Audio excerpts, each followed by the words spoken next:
online, and he has a couple of other commitments in the course of the day. So we requested him to make, initially we had approached him for valedictory address, but given the fact that there are important meetings going on in Jakarta at this point, and Dr. Jaishankar did allude to that yesterday, but also our Secretary East highlighted that in his remarks with ASEAN. So the fact that India-ASEAN FTA is on the table, which Dr. Jaishankar and later Secretary Kumaran explained and mentioned to us. So this, I think, is an important move forward, and we would have this great pleasure of having insights and the roadmap for Center for Southeast Asian Studies upfront by our policymakers, what kind of expectations Jakarta has. We heard Secretary Kumaran yesterday, and as I summarized, he was very emphatic in terms of identifying what areas we should work in and what are the priorities that we can identify and take the larger task forward. His idea was also in terms of the role Center for Southeast Asian Studies should play, the kind of linguistic connectivity and other kind of dimensions of engagement that are necessary and be taken forward. So without further ado, let me now request Ambassador Gotru to share his perspectives, insights, and as they say, ground zero guidance, where he is actually seeing the multiple dimensions of India's engagement with ASEAN, the fact that he has already shared and has played an important role in setting up of this center, in its visualization, and also as Joint Secretary ASEAN Indo-Pacific, he has played that important role. So without further ado, let me now request Ambassador Gotru for his remarks. So over to you.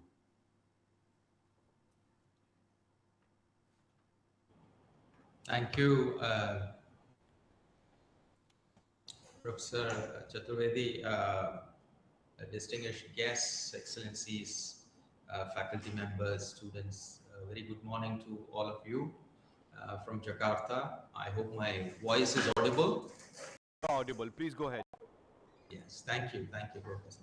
So it's an honor and privilege to be here at this inauguration of the Center for Southeast Asian Studies at the Nalanda University. I wish I could have been there in person, but as my time is tied to Jakarta, I have been pulled into various things and I have to address this virtually, but nevertheless, I'm extremely happy. I would like to congratulate Nalanda University in making this vision a reality. To take off from where Professor Chaturvedi just talked about the genesis of this idea, we have been working on this idea from before the summit happened last October, and we had been brainstorming within the ministry and with colleagues and with, of course, Nalanda University on how this center can come about. I noticed from the literature that was shared that the vision is quite deep and very extensive, and so I'm very happy to see this launch. It was announced during the summit by Prime Minister, and within a few months we've made this a reality. So congratulations to you, Professor, and your team, and all those colleagues back in Delhi. I know they have worked hard. There's my team here in Jakarta, and also, of course, Secretary Kumaran and in the Pacific Division and the others who worked on this, and also PP and Lahar Division, I'm sure. So today's occasion, I just wanted to share a few thoughts about how we see this. Thank you for a very kind introduction. I have been in this role for the last 8 months. I've had some time to witness the cycle in terms of seeing the summit and all the high-level engagements that happened last year. And today's occasion is, I feel it's not just launch of a new academic center. It is, in many ways, a reaffirmation of a relationship which is civilizational, which is forward-looking, and it signifies India's engagement with one of the most dynamic and consequential regions of the world, which is Southeast Asia. And for India, I think the study of Southeast Asia is not just a matter of curiosity, it is a strategic necessity going forward. Geographically, Southeast Asia is our immediate extended neighborhood. Economically, it is one of the fastest growing regions globally, deeply integrated into global supply chains, and central to the future of trade, technology, and connectivity. Politically and strategically, it sits at the heart of the Indo-Pacific, shaping regional stability, maritime security, and geopolitical balance. But beyond strategy and economics, there is something more profound. India and Southeast Asia share centuries of civilizational exchange, of ideas, of faiths, languages, art, architecture, systems. From the spread of Buddhism and Hindu philosophy to maritime trade networks to shared cultural heritage, everything is visible even today. Our histories have been intertwined in ways very few regions can claim around. Nalanda itself stands as a powerful reminder of this past, of this shared past, once a great center of learning that drew scholars from across the world, including Southeast Asia. The establishment of this center is therefore not a coincidence, it is deeply symbolic. Yet, despite these ties and growing strategic importance, there is a significant gap, a shortage of sustained high quality interdisciplinary expertise on Southeast Asia. And we have excellent scholars, no doubt, but we also need institutional depth. Compared to the scale of engagement that we aspire with Southeast Asia through our Act East policy, through our comprehensive strategic partnership with ASEAN, and our growing economic and security ties, the number of dedicated centers of learning, trained specialists, language experts, and field researchers in India remains limited. And this is precisely why the center matters. The Center for Southeast Asian Studies become more than just an academic unit. It must evolve into a national and eventually a global hub of excellence. And therefore, in my mind, I think we need to address three aspects going forward. One is the need for deeper knowledge. Understanding Southeast Asia requires more than just surface level analysis. It demands linguistic capability, cultural literacy, historical depth, and sustained field engagement.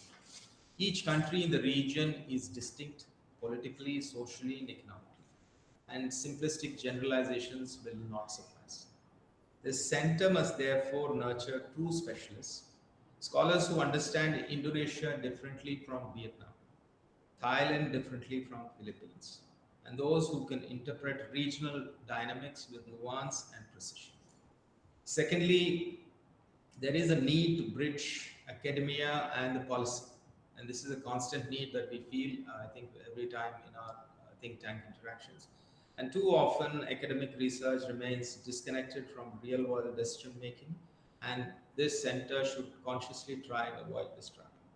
It should provide policy relevant research and engage policymakers on trade, connectivity, maritime security, climate resilience, digital governance, public health, migration, and other issues.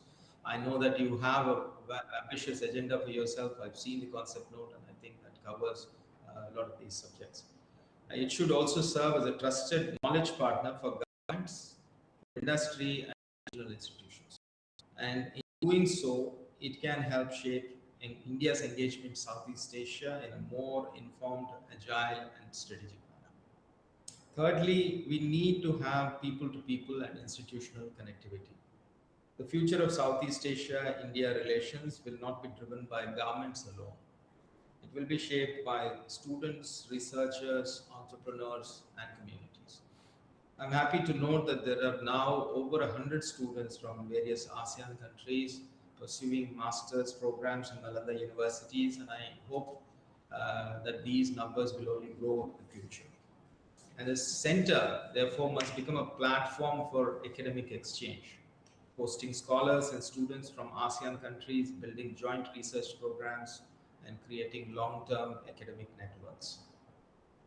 In a sense, it must revive the spirit of Nalanda, not just as a place of learning, but as a meeting point of civilizations. If the center is to establish itself as a renowned institution globally, it should also focus on some key principles.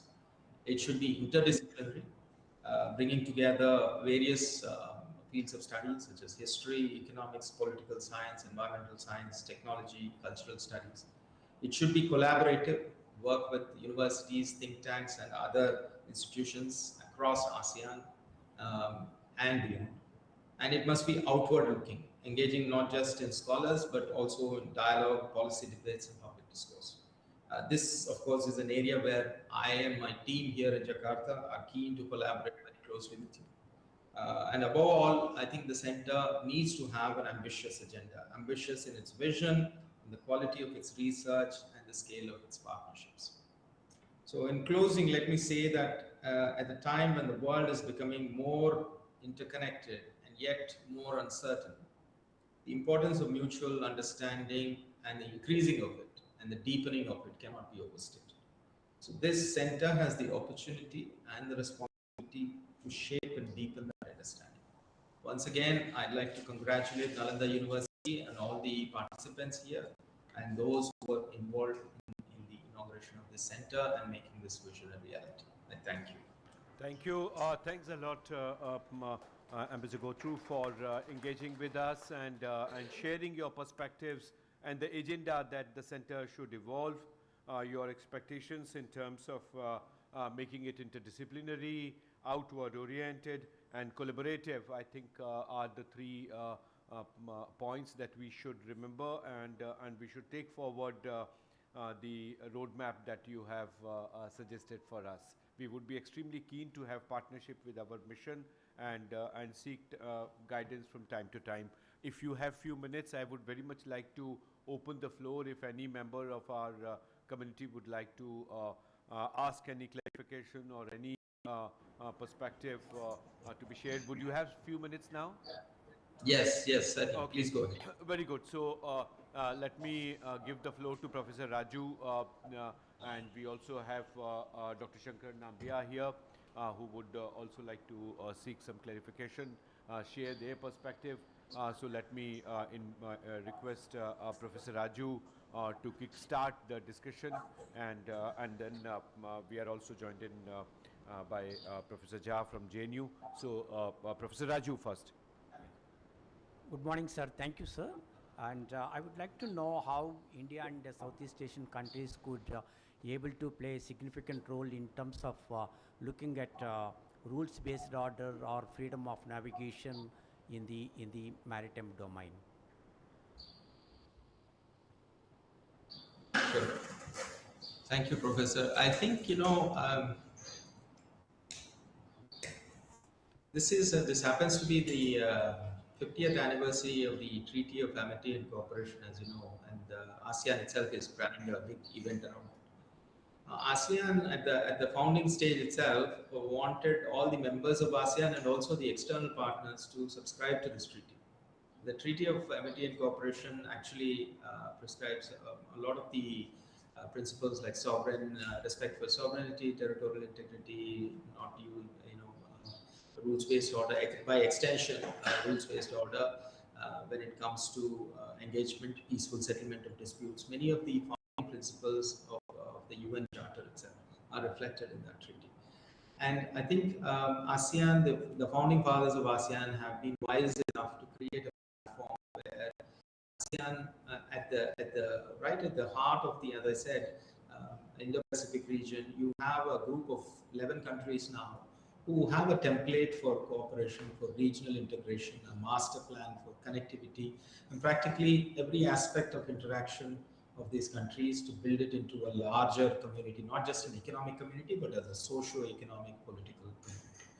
And their rules of engagement with the external powers they have very wisely drawn up a template where it requires respect adherence to these principles that we hold dear. One of which is certainly this rules-based order. When we talk about rules-based order in maritime domain in terms of interstate relations, and I think the fact that TSE is a legally binding framework and countries have engaged with it was a step that they made in the right direction 50 years back, and something that they continue to reinforce and continue to engage in terms of the ASEAN Plus mechanisms that we have, where they provide us a platform for engagement with the EAS countries, which is an important process, the East Asia Summit process, which India is also party to, along with on the defense field, which is a more recent phenomena, the ADMM Plus. So I think, engaging with a larger platform where you have ASEAN plus 8, that's the group, ASEAN plus 8, where we get together every year annually at the highest level, both at the summit process and at the ministerial tracks, particularly the defense track as well, to reiterate these principles and to kind of understand where everybody is at and take stock of what's happening.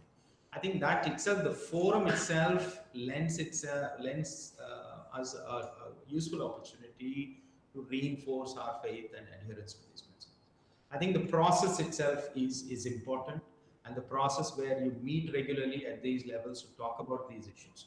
Now, beyond that, as I said, legally, if you look at it legally, there is already a framework that requires external partners to engage on the basis of these principles in all their interactions. So I think it's the specific thing that you raised about rules-based framework in the maritime domain is a subset of those principles.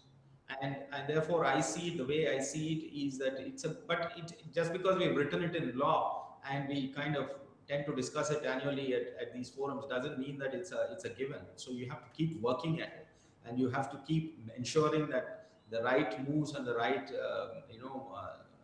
things are done so that this is actually practiced in reality. There are challenges, of course, and I think they are quite wise in the way they approach it. They tend to approach it in a more non-confrontational manner, in a consensus-based manner. This is something that India is also very comfortable with, and we like to engage that way. So we are a stakeholder in that region in ensuring that there is maintenance of that order in the maritime domain. We also have high stakes, and it's not just India. There are several countries with those kind of stakes. So it's a work in progress. It is not something that you can just switch on and say that it will continue to be like that for the rest of foreseeable future. It is something that you need to nurture and keep working at on a regular basis. I think that's the way I see it. Thank you. Thanks, Ambassador Gotru. Let me now pick up both the questions together and then come back to you. So first, Dr. Nambiar, and then Dr. Jha. So, I think let me go a little tangential to what Ambassador Gotru has been saying. I fully appreciate many of the things that you have been saying. We need more specific knowledge of what's going on in ASEAN. We should be aware of the differences and not treat Indonesia in the way we treat Vietnam. There also has got to be greater facility, knowledge of culture, language, etc., etc. Otherwise, you can't truly engage with these Southeast Asian countries, which are very diverse. A concern I have is having some solidarity with the region. Is that from the concerns vary depending on what state you're talking about. Singapore, of course, will be very concerned about the movement of natural persons, expatriate workers, skilled workers, etc., etc. But having said that, I think there is also a feeling that India is not doing enough. It should be punching a lot harder, and it's not. And not being part of the RCEP, which I think there are good reasons for that. but nevertheless, it's seen as a signal of not wanting to engage fully. So, agree with all that you have said, but I think, and as you also said, that this is work in progress. There is no finish point in the sense that you can't say in 5 years all work would have been done. Civilizations are not built that way, and civilizational contacts are not developed in that way. Thank you. Thanks, Professor Nambiar. I must also have introduced him. He's Senior Research Fellow with Malaysian Institute of Economic Research.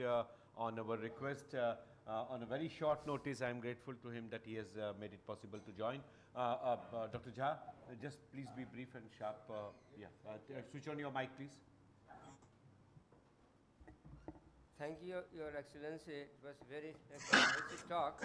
I have very simple questions. Indonesian students and other students of Southeast Asia, they converge either in Singapore, Malaysia, or other vicinity. We are not able to attract them, and so our center, opens a very great opportunity to attract them. So how do you visualize, like, for example, in the next 5 years, can we, little bit fill the gaps? You see, Malaysia has 35,000 Indonesian students. Just giving an example. Thank you, sir. Thank you. We would just take one more question, Mr. Go through, and then I come back to you. We have Professor Sunaina Singh, the former Vice Chancellor at Nalanda, so I would request her to take the floor. Well, I must first thank you for making some very relevant observations and the road ahead for the center. Center for me, it's not just an intellectual hub, but I think it's trying to create a regional pool of expertise, bringing in all the Southeast Asian countries. And that's where, while Nalanda has been, very active on different fronts and trying to bring different stakeholders on the platform, I think your valuable support in this direction, bringing other countries, because the initiatives are from India, whether it is AINU network of institutions, building ASEAN-India network of institutions, or this center. I think our partner countries also need to pool in and support the initiative here, and that's where I think Nalanda would look at you for support. Thank you. Thank you. So these were the questions in this round. Unfortunately, we won't have time for next round, so I come back to you for your response. I can maybe address the last question first and then move on to the others. Yeah. Professor, thank you. I think we will continue to work on this. Please rest assured about our support. Certainly, we want to make this a reality. There's a lot of thinking has gone into creating this center, and for the ministry, my Ministry of External Affairs, and of course the mission here and my team are quite focused on making this success. So we will stand with you. We will be able to ideate and brainstorm and see what kind of activities we can build, what kind of support we can get from partner countries. I think we are interested in exploring all this, and we are right at the beginning. So we want to ensure that you build these linkages with universities in the region and beyond, so that it can develop and flourish the way that we want to see. Professor Gautam, on Indonesian students, I was just looking at the numbers before this, and I realized that there are almost about 70 from Indonesia. I think there are at least 40 students from Indonesia in Nalanda at the moment, and I'm told there are about 100 students who are from most of the countries. But I think traditionally our attraction has been primarily to the CLMV countries, and now increasingly a little bit to Indonesia as well. So we have traditionally had a lot more students coming from Myanmar, Cambodia, Vietnam, um, and perhaps a little less from, say, Malaysia or more advanced economies where I think there are quite well-developed centers of learning themselves. But I think there is also interest in archaeology, interest in philosophy and other studies, which where we would certainly have an edge. And I think we need to focus on those areas and how to get that word across to students. It is something that we are conscious about. I think we want to continue to work on this. We have been offering scholarships, as you know, Government of India has offered a lot of scholarships, which is the reason why I think a lot of the students have been able to avail of this facility. But this is a continuing sort of commitment from Government of India, and we will look for some ideas on how we can get faculty members also to come and teach at the center. I think these are the areas that we need to explore, and probably look at retaining some of the students who have finished their studies. That's another option which I think we should look at. We should look at various ways. So I to the first question by Professor Nambiar about India perhaps not punching in its weight. I think one of the things that I see is that the group of 10 countries are at different stages of development. And there are some which are very advanced economies. In many ways, I think Singapore, Malaysia are far ahead of India in some of the fields. Indonesia is a strong economy in its own right. So it's while we look at the whole region and say yes, it's 600 million people, 4 trillion economy comparable to the size of India. There are these sort of differences in development stages, and which is one of the reasons why, as I said, students from CLMV group find studying in India far more attractive than students from other more developed sort of countries in ASEAN. And I think as far as India is concerned, about whether we are engaging politically, economically, or in the security space, I think there is an ongoing process. Let me put it this way. I think one is I want to temper the realization bit, the expectation bit, in the sense that we in India don't see ourselves as a very advanced economy. We are not. We are still a developing economy. We have our own developmental sort of constraints. And a lot of our work that we do, collaborative work that we do in terms of projects with ASEAN, is capacity building and training modules.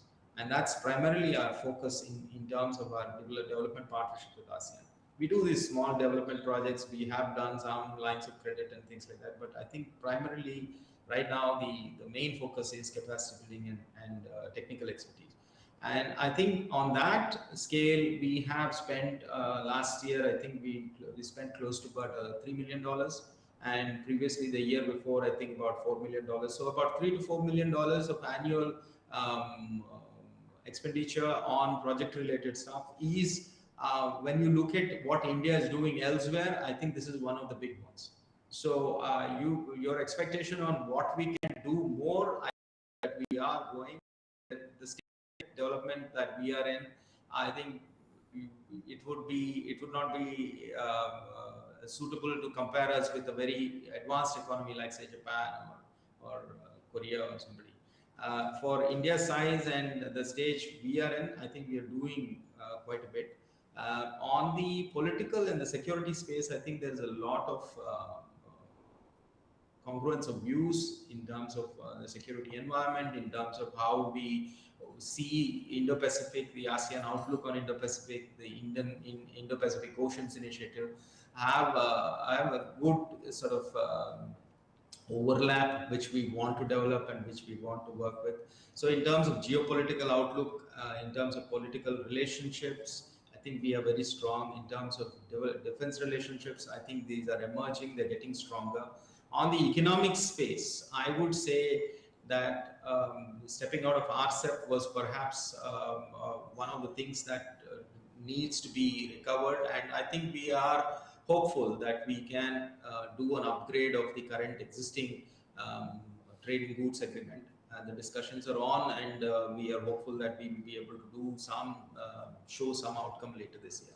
So I think on the economic space, the the search for that, how does it become a mutually beneficial sort of arrangement continues.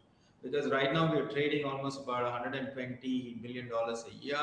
We have a good foreign investment kind of relationship. There is a significant investment from India into ASEAN and vice versa, from a lot of it, of course, from through Singapore, I guess. But then, on the people to people, we are tourism numbers last year are about 5 million plus Indian tourists who visited Southeast Asia. We are in the top three, I think, after um, ROK and China and ROK. I think India is number three in terms of total footfalls of tourists into the region. On the cultural space, on the heritage, shared heritage space, as I said, we have historical civilizational links, and a lot of it is visible even when you go around. And right where I am in Jakarta, in Indonesia, there are so many. You look at the architecture, you look at the ancient structures. There's so much of shared history that we have. So I think the missing piece of in your perception is really the economic space, and it's not perhaps growing as fast as we want it to grow. But then we are also wanting it to grow in a politically sustainable way, where it makes it easier for governments on both sides to justify strengthening that relationship. So it has to be mutually beneficial, it has to be politically sustainable, and it has to have a template that fits every side. And that's, I think, the idea. And it's taking some time. I understand we have been talking about this upgrade of ITIGA for since 2020. So it's been 5 years, and we are working at it. In fact, we are having the latest round of the Joint Commission meetings in Jakarta as we speak. And there is some positive movement that's happened. So we are hopeful that that will happen. On the other side, I don't really see where India is, in the sense that if you, to use your phrase, not punching at its weight, our style of diplomacy requires a different sort of approach. So we don't really want to punch anybody. We just want to kind of, build a relationship and move along. Thank you. Thanks a lot, Ambassador Gotru. I think you have addressed all the questions very comprehensively. I must thank you for your participation. In the next session, we would be discussing RCEP. I'm extremely delighted that SK, who was part of the initial team, which was working on RCEP many years ago, is here to chair that session. And for your information, I would also like to mention to you that from 2014 to 2025, around 310 students from ASEAN passed out from Nalanda University. And in last 1 year itself, we could get 142 students from ASEAN, not only under India ASEAN Fellowship, but also through ICCR and other individual countries that are part of this. So we are extremely thankful to you for sparing your time on a busy day and joining us right in the morning. It is also appreciated, I think, your point on the idea of focusing on languages. And as soon as you mentioned, I immediately called our Dean Languages, and good that Venkatagaru could join us now. And I think your idea of focusing on languages as the first priority for this Center for Southeast Asian Studies is a great emphasis. Your idea of getting faculty from these countries in languages, I think, is very timely, and I would request our Dean Languages to work closely with Kishore Davla and take this opportunity to work closely with our mission. One request that I want to leave as an idea with you, Ambassador Gotru, is this whole approach that we are trying to evolve with other countries, and I think it would be good to have at this center particularly. There are these 142 students who would be passing out, and our target is that we enhance the number this year further up, and our focus is on Vietnam and Indonesia. We are soon planning our road shows there. end of May.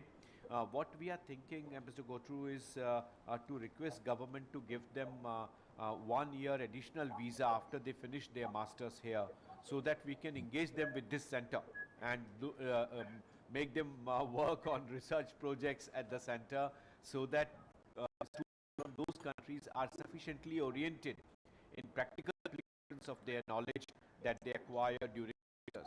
So instead of a 2 year, if they can be given 3 year visa and we sustain through our resources or the projects that we would have at this center from multiple sources that we are planning. So this is just an idea. I want to just leave with you, and given an opportunity and scope, you may guide us, and accordingly we can move forward. But thanks a lot for joining us. A big hand for Ambassador Gotru. Thank you. Thanks for joining in. Thank you. Thank you. So friends, we start our next session chaired by Professor S.K. Mohanty and co-chair Dr. Shankaran Nambia, the Senior Research Fellow, Malaysian Institute of Economic Research, Mayor, Malaysia. Professor Mohanty, all of us know, is a professor and distinguished fellow at RIS. So without further ado, Mohanty ji, over to you. Thank you. Thank you, Excellency. Yeah, I just want to say. So there are the 3 online speakers are there, and then Professor Anbu, I'll speak. So he shared with me a note, and then I'll speak. I'll just start. Thank you, sir.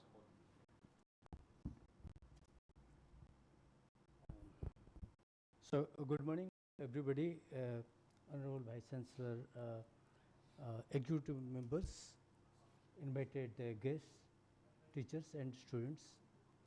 Yesterday was very historic for Nalanda. That is at a milestone. Not only celebrated the second convocation, but again the inauguration of the new center for South Asian Studies. Of course, this study is having so many objectives, socio-economic, cultural, and other issues are discussed, like languages. Now, yesterday in the inaugural, we heard that what was the major objective of this particular center. Today we will be discussing some of the pressing that the region would be facing in the coming years.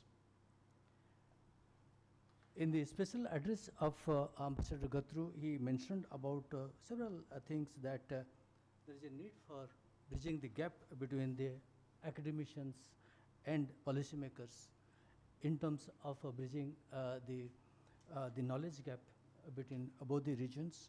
Talked about issues related to maritime and digital issues, people to people contact. I think comprehensively he mentioned about several issues related to India and ASEAN. The question is that why we need a partnership with ASEAN is a basic question, which was raised almost in 1990s. India was growing, it was having very strong ties with its neighbors, but India grew very fast over the years, and that really empowered many thinkers to ensure that we should now go beyond the South Asian region, and that's how it happened. If I see the economic growth track of India between 2003, when we had got global buoyancy, till today, what has been the track record of India? India grew in these 2 decades more than 6.4% per annum real growth rate. Export by 11%, import by 11.4%, inward FDI by 10%, outward FDI by more than 15%, 15.4%. Remittances as a major source of savings for the country grew at the rate of 9.4%. So all major standards, it grew very fast, and therefore its collaboration partners are important for India to really maintain this growth performance.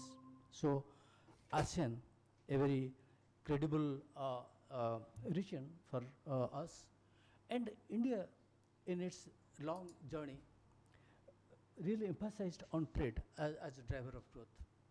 Sometimes it really adopted export-led growth, particularly during buoyancy, and also domestic demand-led growth during the recession to maintain a high growth over the years. Now, yesterday, Ambassador Kumaran said that ASEAN is the fifth largest economy, and from just two-digit bilateral trade, two-digit $11 billion in 2000, it has gone up to $132.5 billion in 22. Now it has recently gone down to $121 billion, but the growth profile is quite high. Between 2 decades, the bilateral trade grew by more than 11 times, quite spectacular. And we had very big access to the ASEAN market in very specific areas such as pharmaceutical, IT services, agriculture. So that could really happen when there is proper integration with the ASEAN. Particularly, we access their regional value chains. So ASEAN could be the gateway for India, and that is our conviction, and also can made a very pivotal role in the Indo-Pacific region.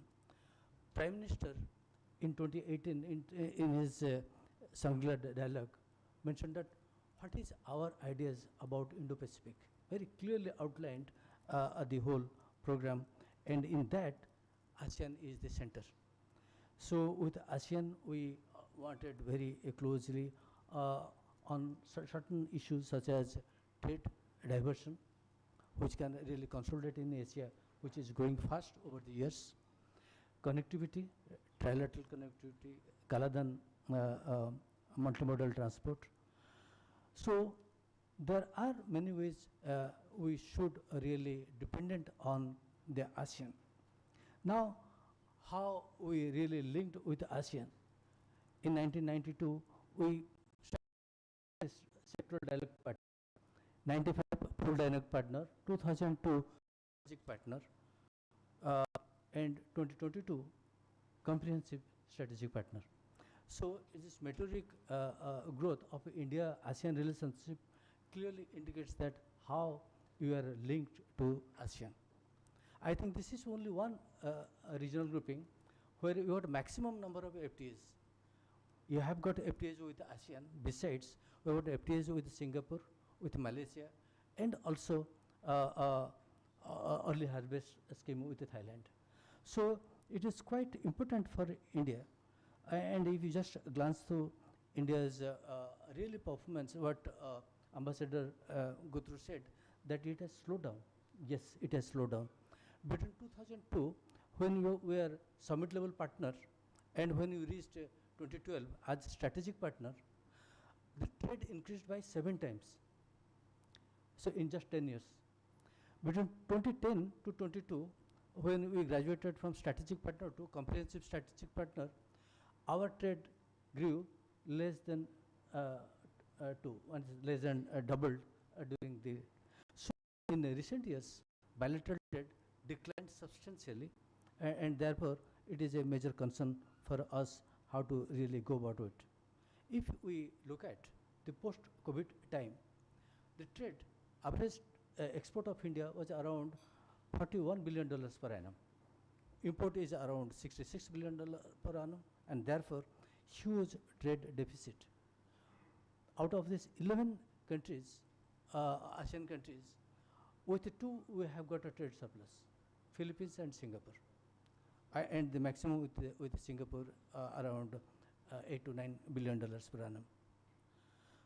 But with this kind of trade scenario, I am sure that India can really do well In agriculture, in all sectors, we have got a trade surplus with ASEAN, except oil and fats.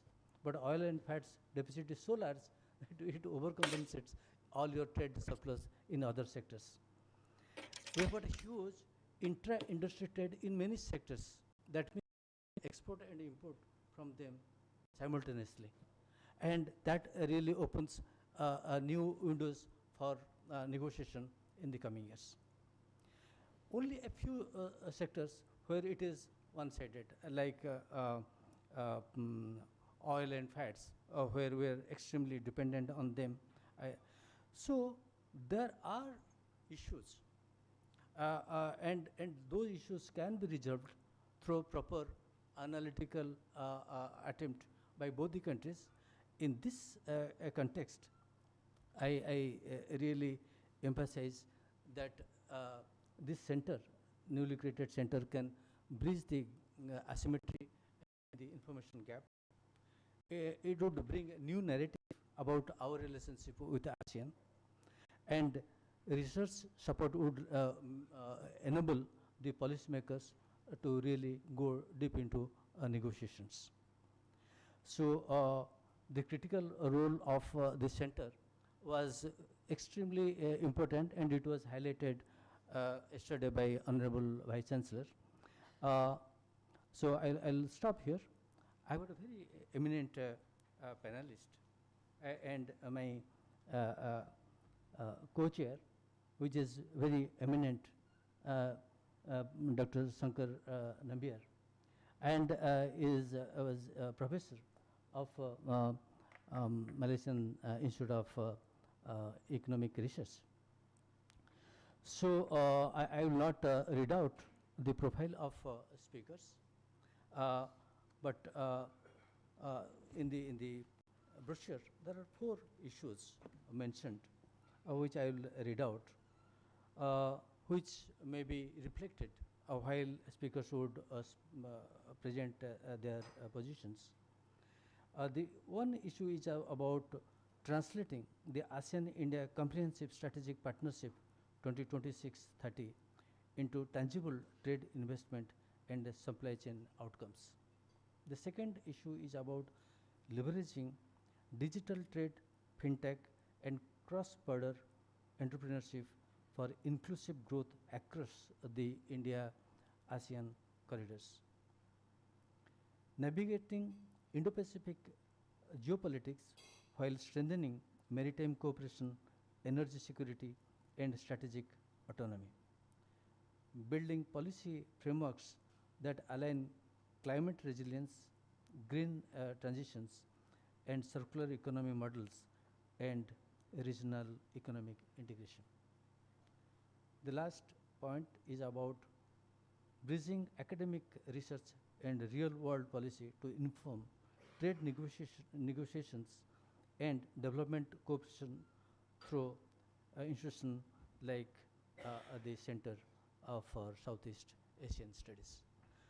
So since time is short, I think I would request the panelists to devote 8 minutes each. I would request Professor Nambiar to conduct the question and answer session and the final words from you. If you can intervene for a minute. Thank you. Thank you, Professor Mohanty. It's a great pleasure and honor to be here. And I think Nalanda is the natural place where this center should be located for 2 reasons. One, because of historical reasons, Nalanda was very important, what you could, in today's language, what you would call a hub, a civilizational hub, which connected India with the rest of East Asia. So it's fitting that the center should be located in Nalanda. Another reason is, of course, there is no better person than Professor Sachin Chaturvedi, whom I've known for about, I think, almost 25 years. And in these 25 years, he's been thinking a lot about these issues. So I'm quite sure his leadership will bring a lot of flourish to the center and what it can do. I just like to provide very quickly sort of a background based on which the speakers can, of course, offer their insights. I think there are a couple of pillars which are very clear. There's, of course, trade and investment. That's very important, obviously. And I think we have to be innovative and look at new areas, not just tariffs, new areas in which ASEAN and India can play a bigger role. For instance, joint venture zones. Singapore and Malaysia have one. Of course, there's geographical contiguity. But I think that there are such opportunities also possible for such zones to exist between India, cooperation, to enhance cooperation between India and ASEAN. And the second pillar, which I think is very important, is of course digitization and what comes with it, digital trade, fintech, cross-border entrepreneurship. And here I'd like to disagree slightly with Ambassador Gotrou. When I say not punching hard enough, I also mean that there are opportunities, for instance, in the realm of digitization, the opportunities. India is very strong on the software part, etc. And I think some kind of collaboration along those lines could help advance fintech and digital trade. So we need to look at look at the underlying platforms, networks, protocols, etc. And I think India has a lot of expertise in this which can be used jointly. And then, of course, there is climate resilience. It's very clear that it's not one of those wishy-washy areas that you need to talk about. It's become very real.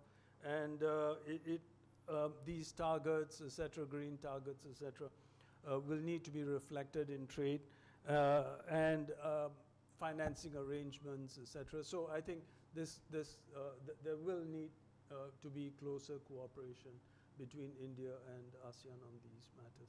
And then finally, of course, there's the political element. Malaysia, for instance, very pivotal point, and I think as Ambassador Gotrou said, there's a lot of agreement on many fundamental issues. It's a question of how we take these things forward, where we emphasize the centrality of ASEAN without sacrificing independence, and where we have strategic autonomy, where you're able to diversify without decoupling. No one is telling you trade with X and not Y and de-link from someone or other. I think all ASEAN countries should be encouraged to make their decisions, and I think India can be a useful partner in this huge project. With that, I think we can move on and invite the first speaker. Mr. Rajaram, please. Thank you. Professor Sachin Chaturvedi, Excellencies, friends. We are critically short of time. I'm conscious that we are way behind schedule, and I myself have to leave from here to catch a 2 p.m. flight.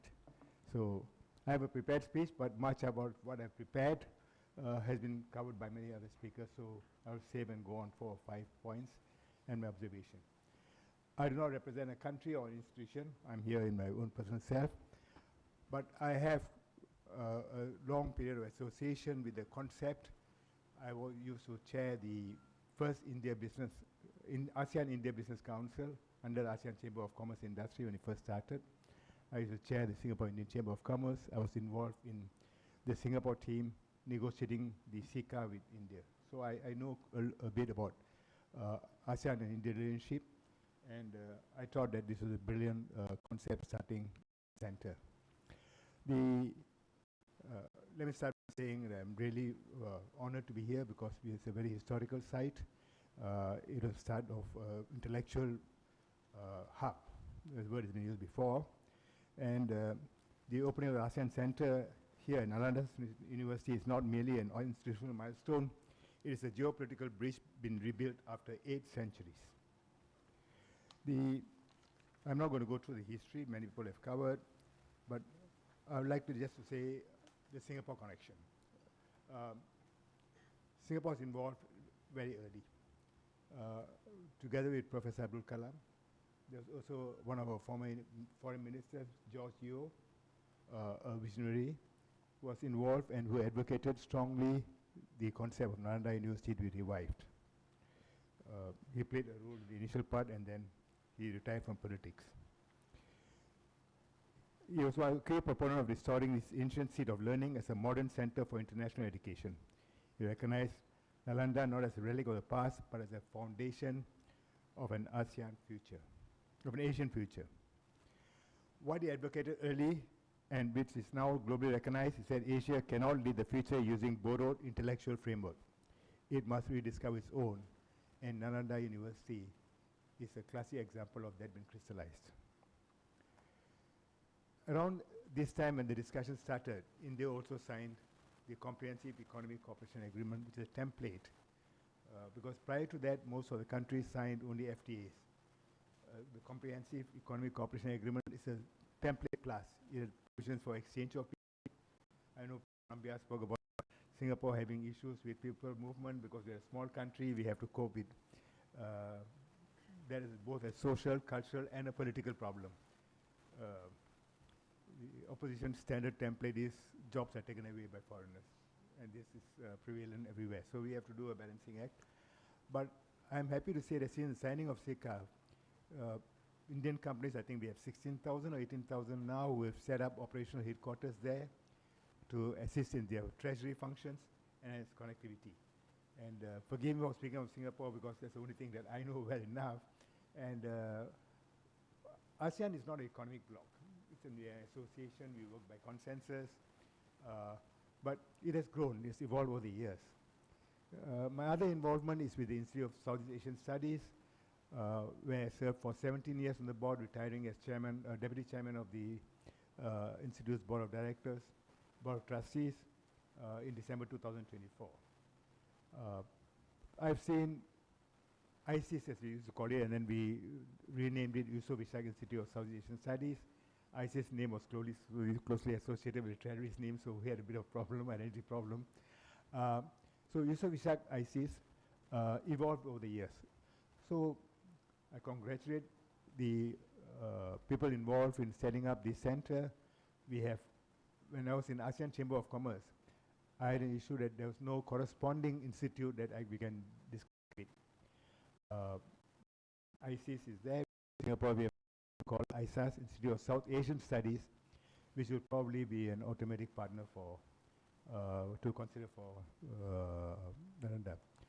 So there are opportunities in terms of investment flows. Everybody has spoken about it. ASEAN has got a very healthy flow. Singapore plays a pivotal role. I think we the cumulative growth in the FDI, we are about 1/4 or more of the total FDI into India. And this will continue. So much has been done.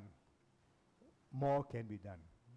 And with the birth of this new baby, like in all cases, when a new baby is born, the parents want it to do a lot of things. I want a baby to be a doctor, they want to say a lawyer, I want an engineer, so like that. I think a gathering like this, I wish more time was given. With the number of speakers we have, each of us have half an hour speech prepared, but we try to not look at it because there's just no time. I think it's good to have an exchange of ideas, what we can do. We can work across institutions. We can have people-to-people exchange ideas. I would strongly advocate, being the only non-government, non-institutional person here, more engagement with the private business community through chambers of commerce. You need to, of course, tie yourself with other think tanks around the region, but you also need to have connectivity with the private sector to get a different perspective. Otherwise, you'll have only policymakers. I'm sure I won't agree with 9 out of 10 things that policymakers say because I've grown up in the business environment. I've grown up in the commercial environment. I'm a lawyer by profession. You give me a mic, you have difficulty taking it away. So I'm trying to keep my speech short. I'll spare some question and answer session. I'll be happy to offer my services as a resource person because I've been involved in this for a long time.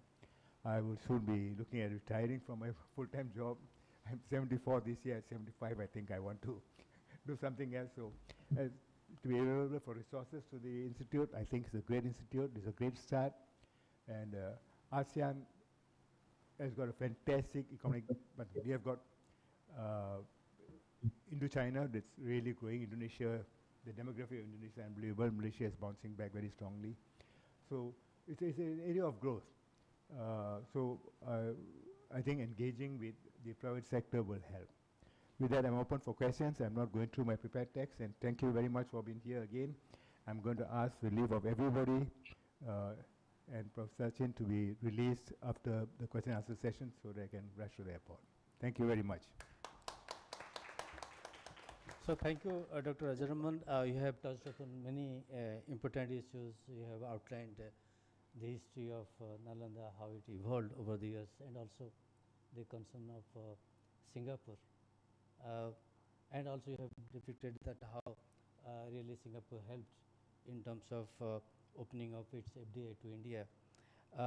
Of course, your emphasis on people to people is also quite important. Thank you. Thank you very much for your presentation.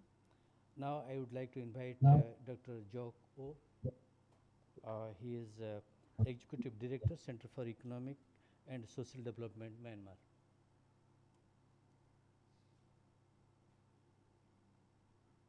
Floor is yours.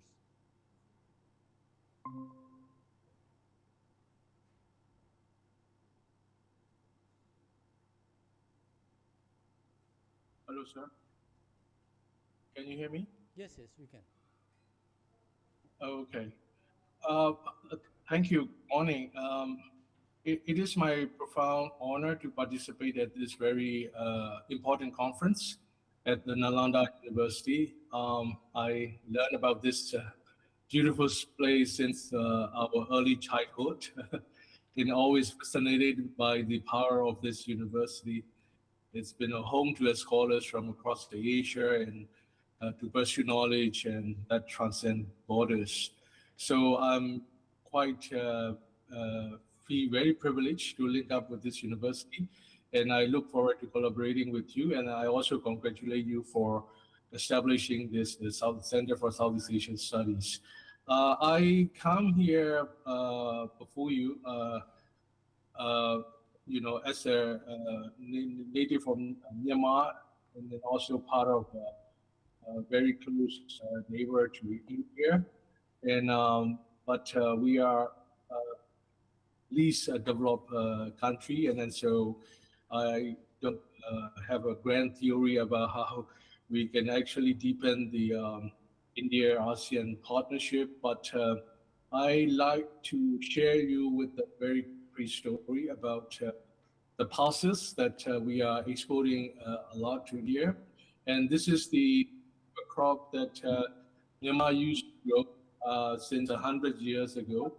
And then since then, we grow quite a variety of pulses, legume, but out of these crops, two very distinguished pulses that we grow, the pigeon, urat, and wool,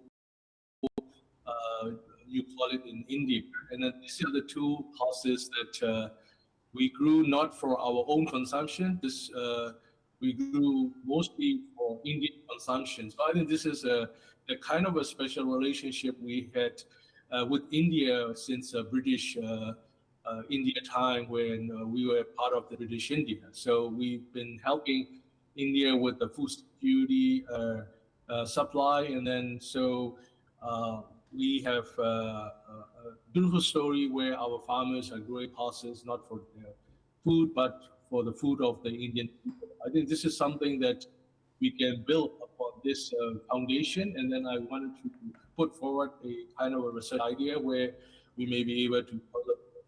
In fact, I have a something to share, but it looks like when I try,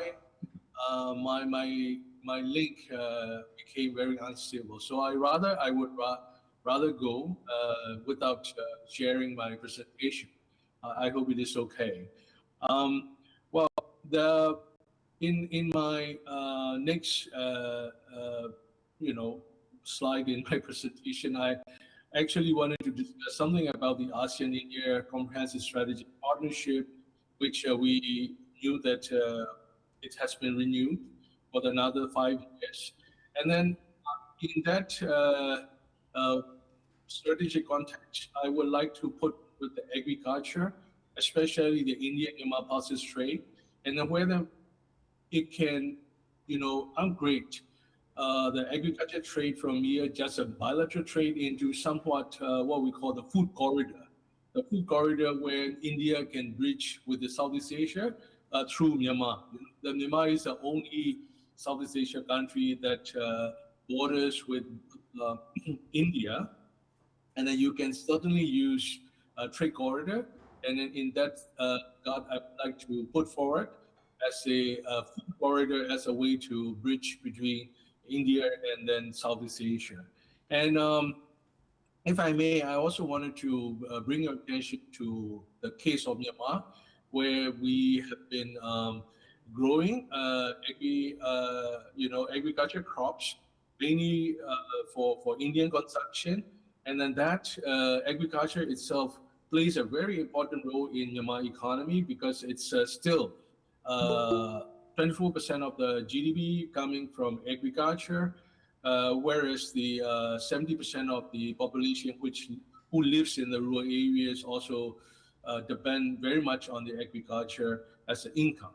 So pulses occupy maybe just about 23% of the Myanmar zone's area, but it really fetches about 50% of the agriculture export.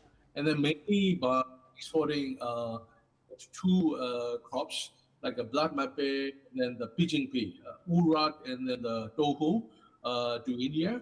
And then we also grow another pulses called mung moon, which we didn't actually export a lot to India, but we did export quite a bit. So, and then also the South Asia. I think this is where we thought that India can build a kind of pulses corridor that maybe transform in the future, and that can connect with India to Southeast Asia as well as the China market.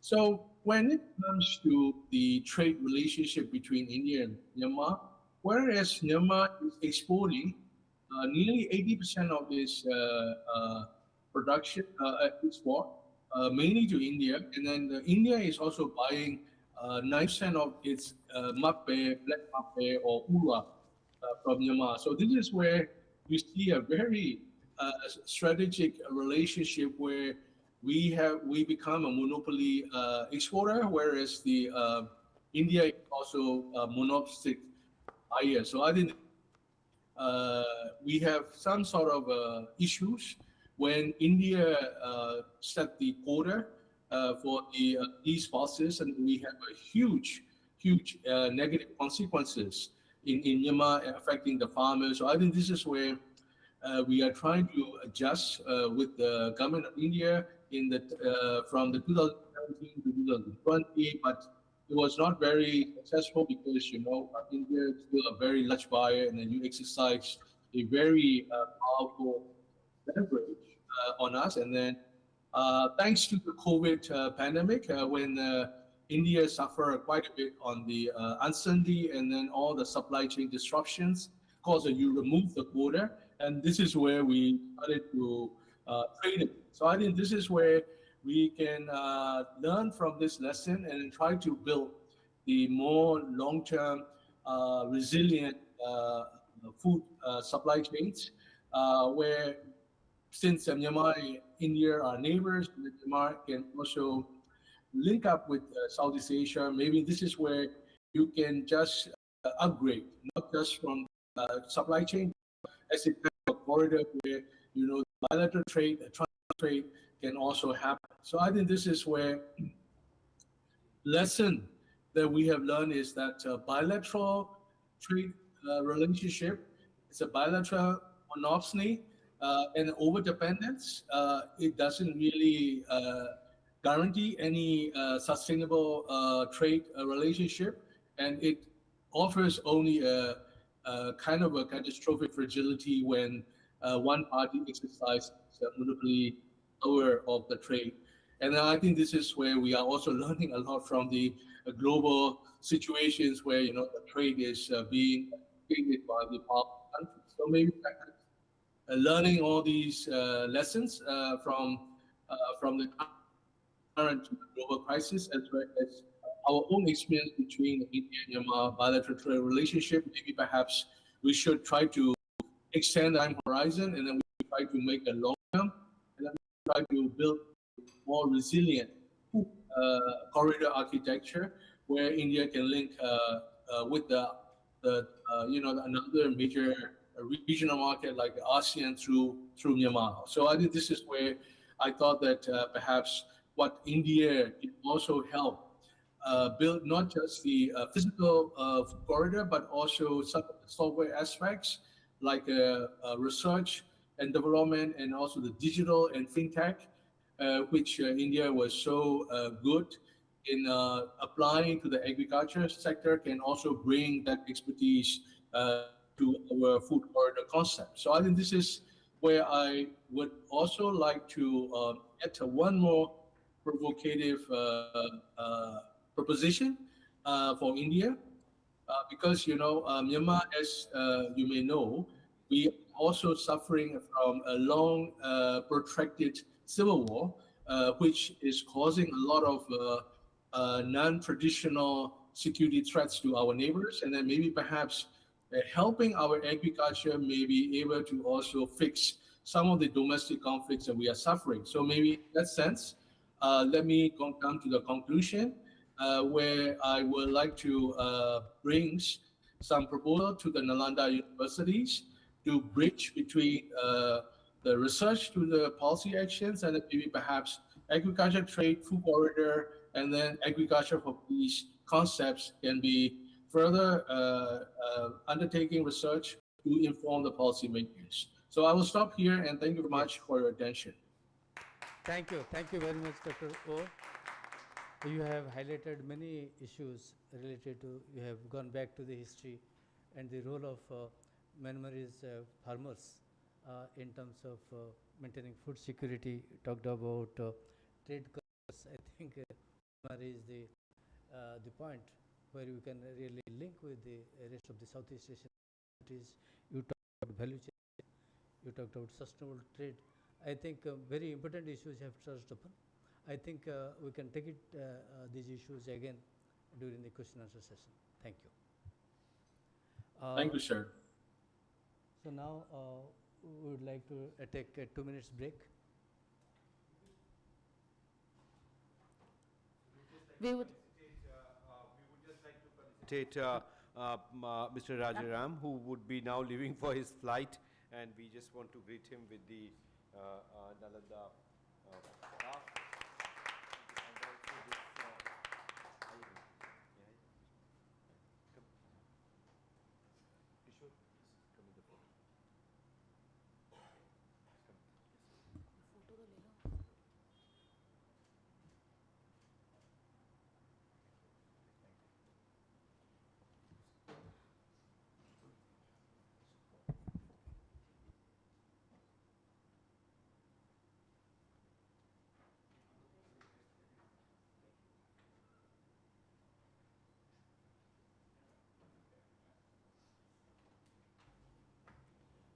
Now you can resume the session.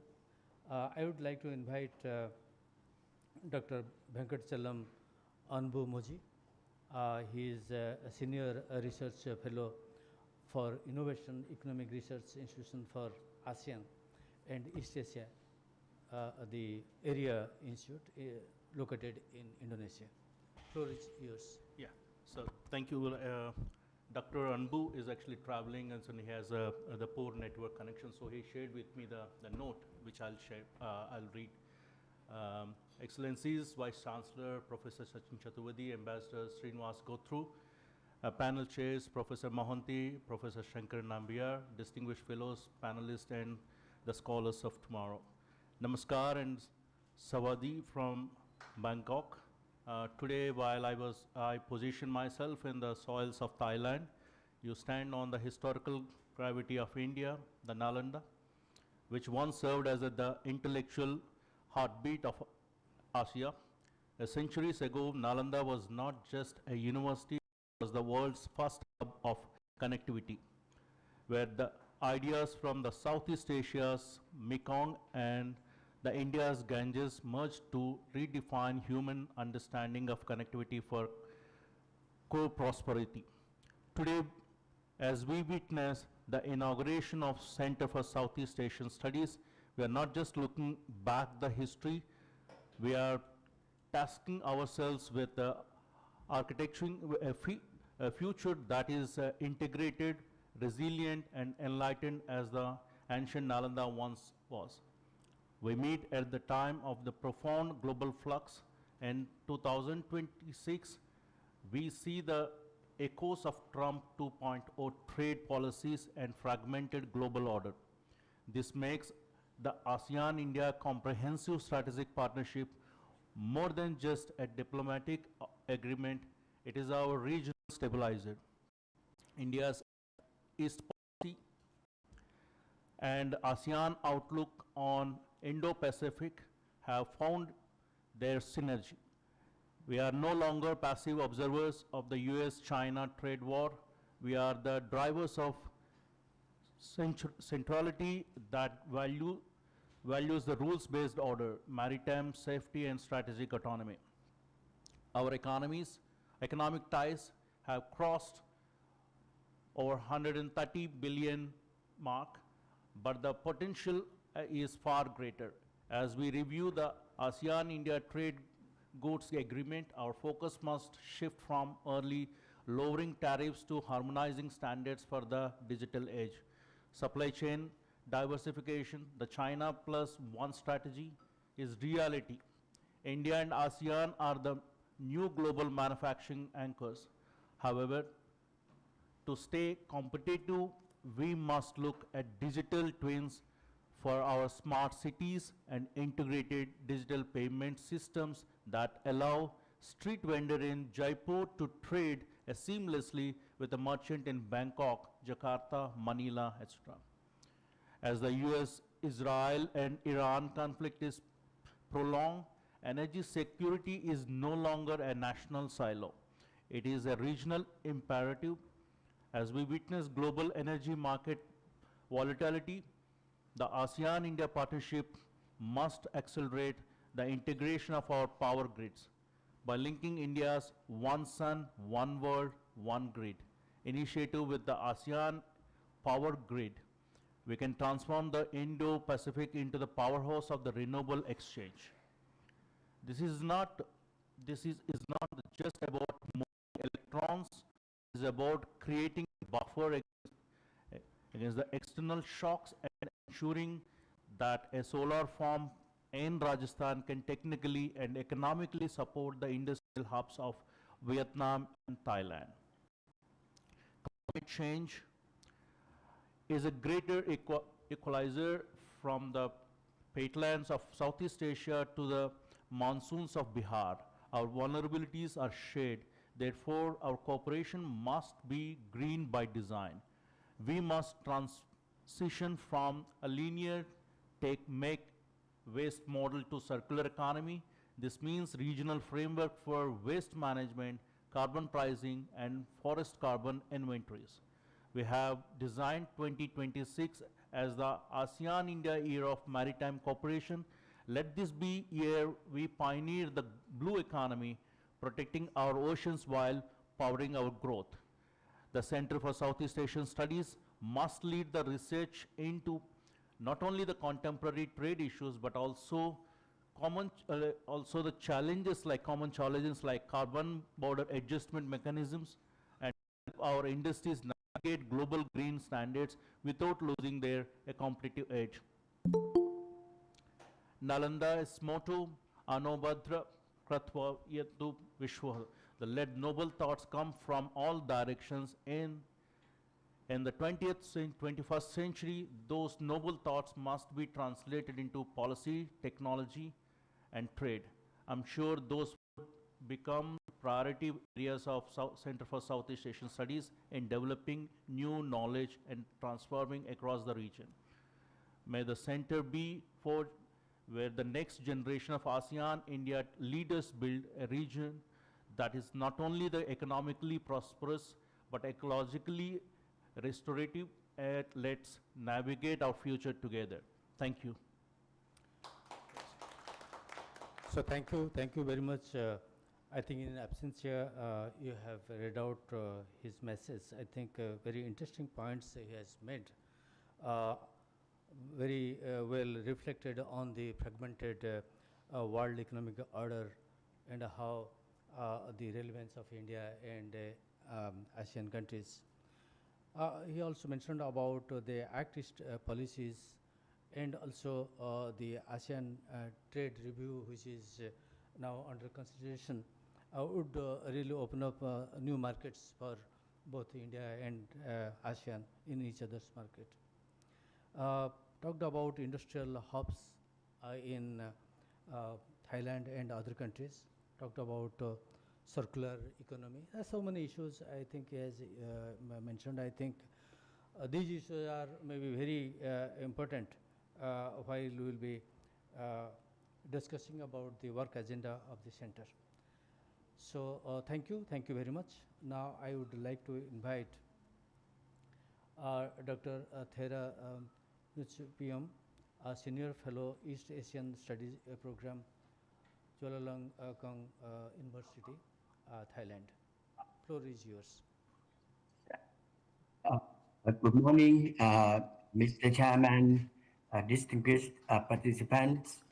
It is an honor for me to participate in this meeting. My name is Thira. I'm affiliated with the Southeast Asian Studies program of Chulalongkorn University. Our program really want that we could have relationships in the future with the Center of Southeast Asian Studies at Nalanda. I happen to teach the history of modern Southeast Asia, so I will focus on how Southeast Asia is navigating the current strategic situation. And I will conclude with a question: why this is the time when India should come to this region, to Southeast, to come to assume a closer and stronger role in Southeast Asia. As we all know, the post-Cold War strategic questions Southeast Asia ended in the early 2010s when the United States then adopted a pivot to Asia or rebalance strategy. And this pivot to Asia resulted in a revival of U.S. rivalry. During the time from the early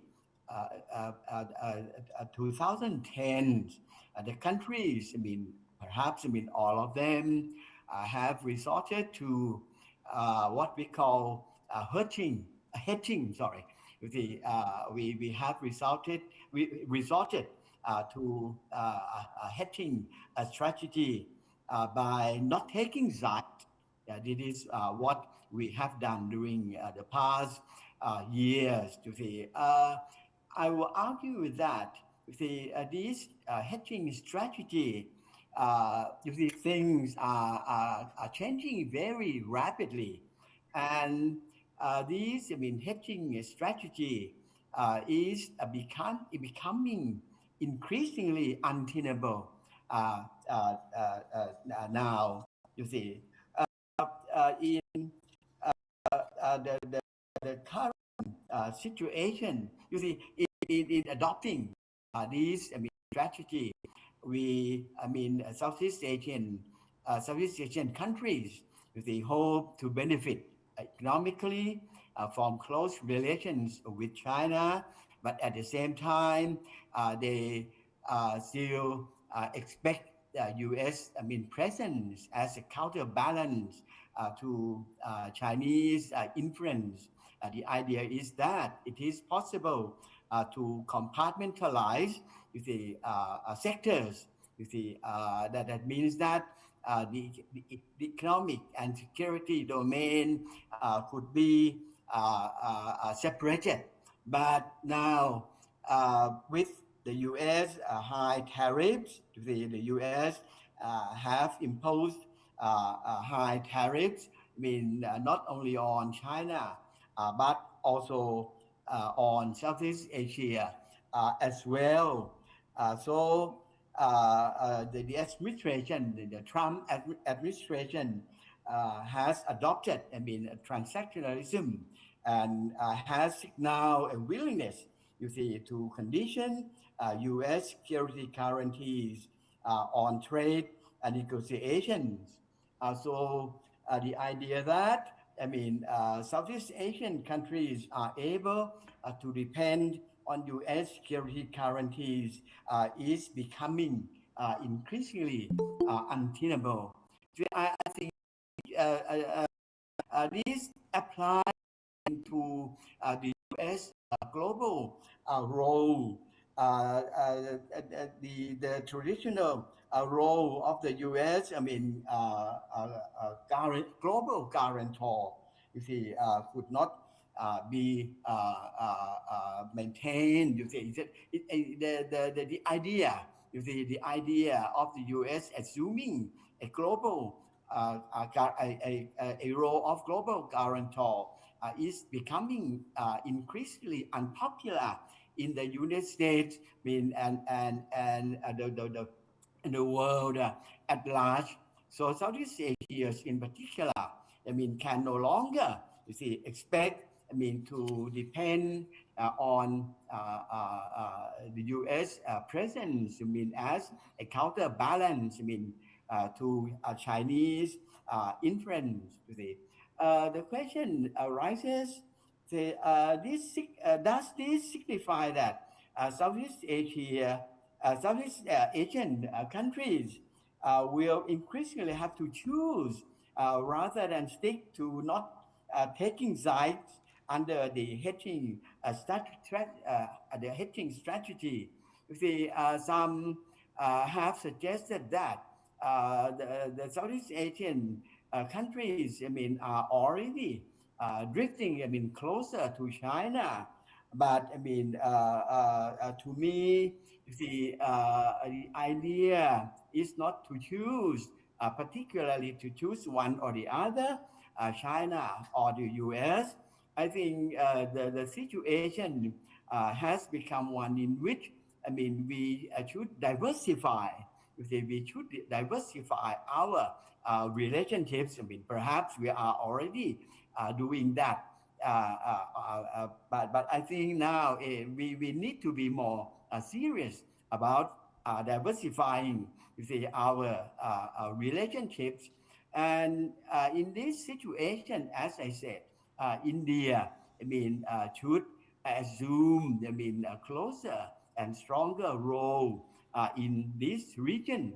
As I said, I teach Southeast Asian history, and as far as I can remember, there was only once that India posed, a threat to Southeast Asia.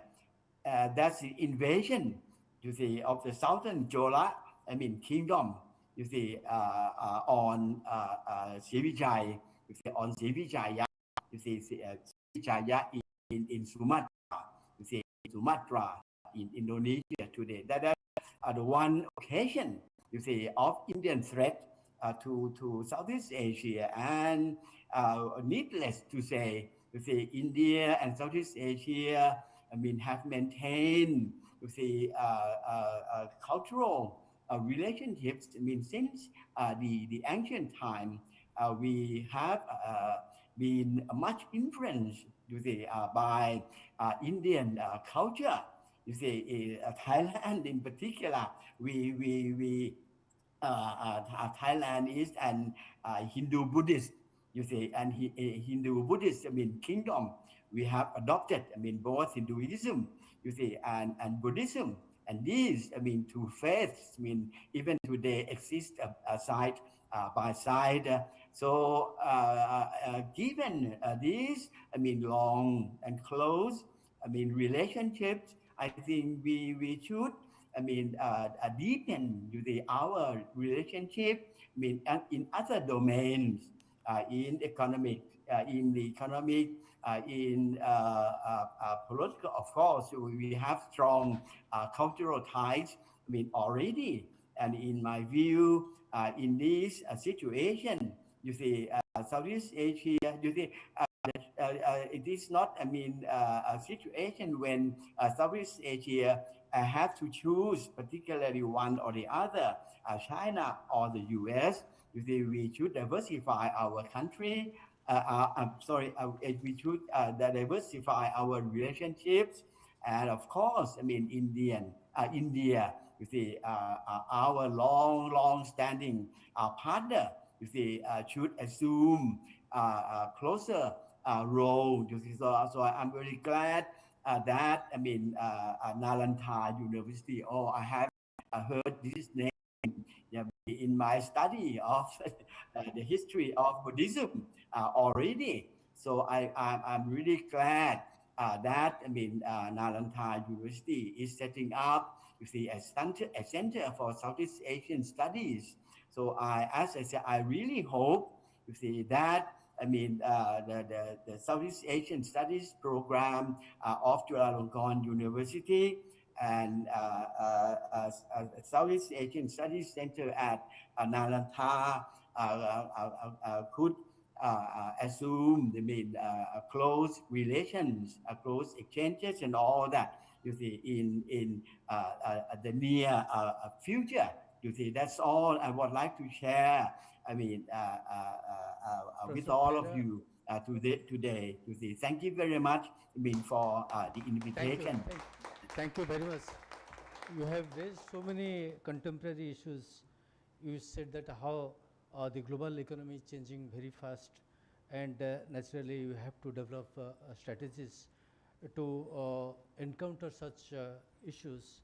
Particularly, the counterbalance is very much required for China and the US. US is now with various tariff related measures created a kind of imbalance in the global economy.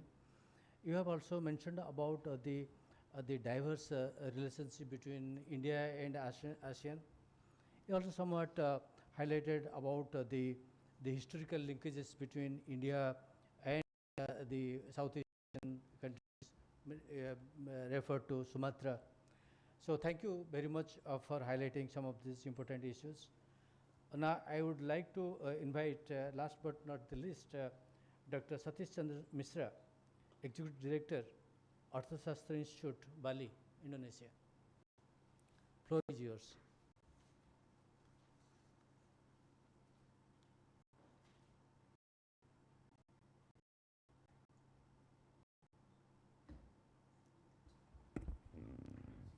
Not audible. You are not audible. You are on mute. Thank you. I said good afternoon or good morning, good afternoon, whatever it is, but it's certainly afternoon in Bali. I'm an unusual Indonesian in the sense that I was born in Varanasi and I'm now an Indonesian citizen. And I've been involved in many of the policy discussions in Indonesia over the last quarter of a century, as it happens. Um, and of course, also consider myself as, thanks to Professor Sachin and many other friends, as part of the Nalanda family. So the development of a Southeast Asian Studies Center has been discussed many times, and I'd like to offer a few points in the context of this meeting today. I think the first thing I would like to say is that given that part of the agenda here is also geopolitics, that we certainly cannot think of business as usual. Because every decision-making plank, every structural framework that we have worked on is dramatically changing right in front of us. So I think the first thing is that we need to be able to understand what this new world will look like, and then what kind of insight and what kind of contribution the Nalanda University can bring to it. I think the first general point I'd like to make is that, we are into a massive shift in the macroeconomy of the world. We haven't yet worked out what the cost of this war or several wars that might be possible will be. We haven't worked out what will be the impact on currency, on interest rates, on, in fact, the general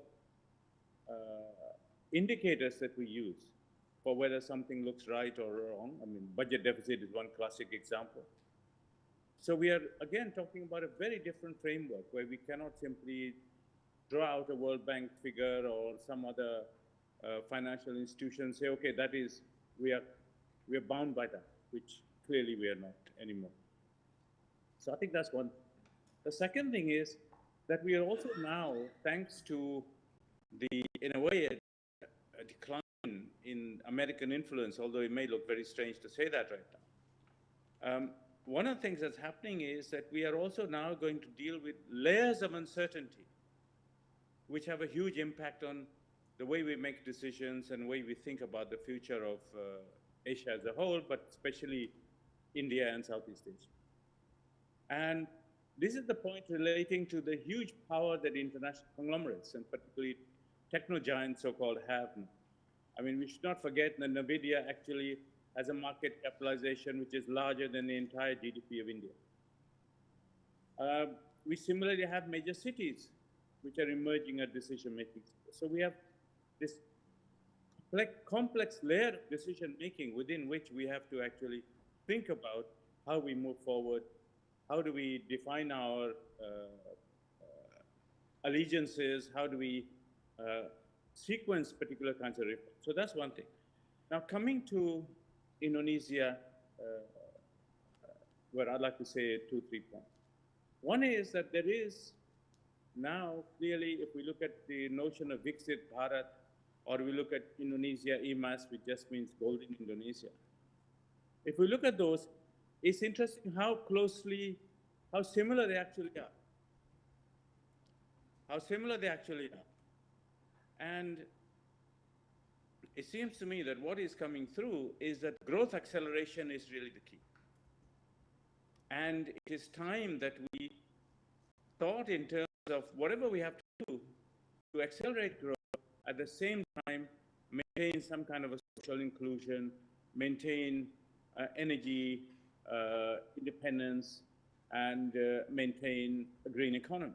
So we have a number of issues which are much more important for us, but they become complicated because of this changing global environment. And I will give you an example from how complicated that can be.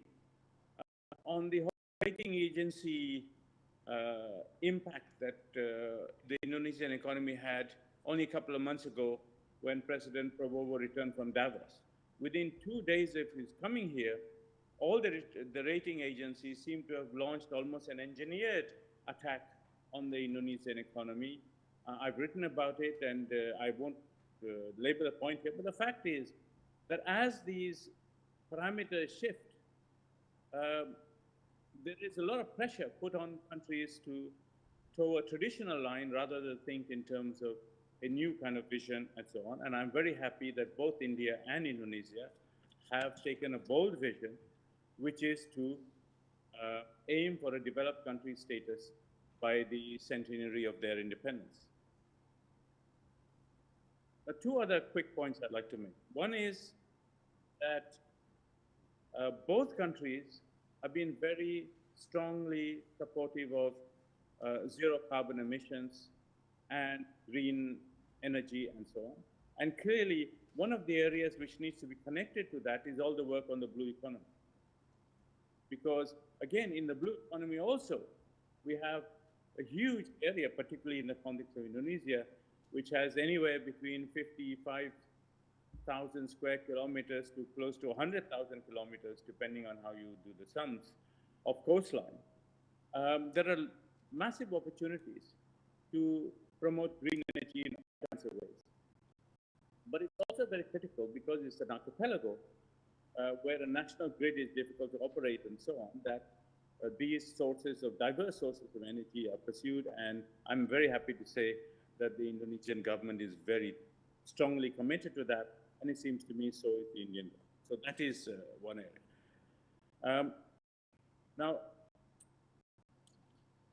what I wanted is to close with, now, the part, the Shastra Institute that I represent, we have actually been now engaged in a series of pieces of research on the historical linkages, and I'm happy to share this with the audience here through the organizers.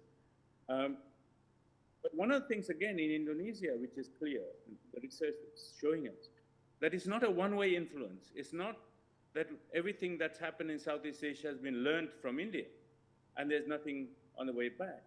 What we have shown very clearly, that it's been a two-way engagement, relationship, evolution, and so on.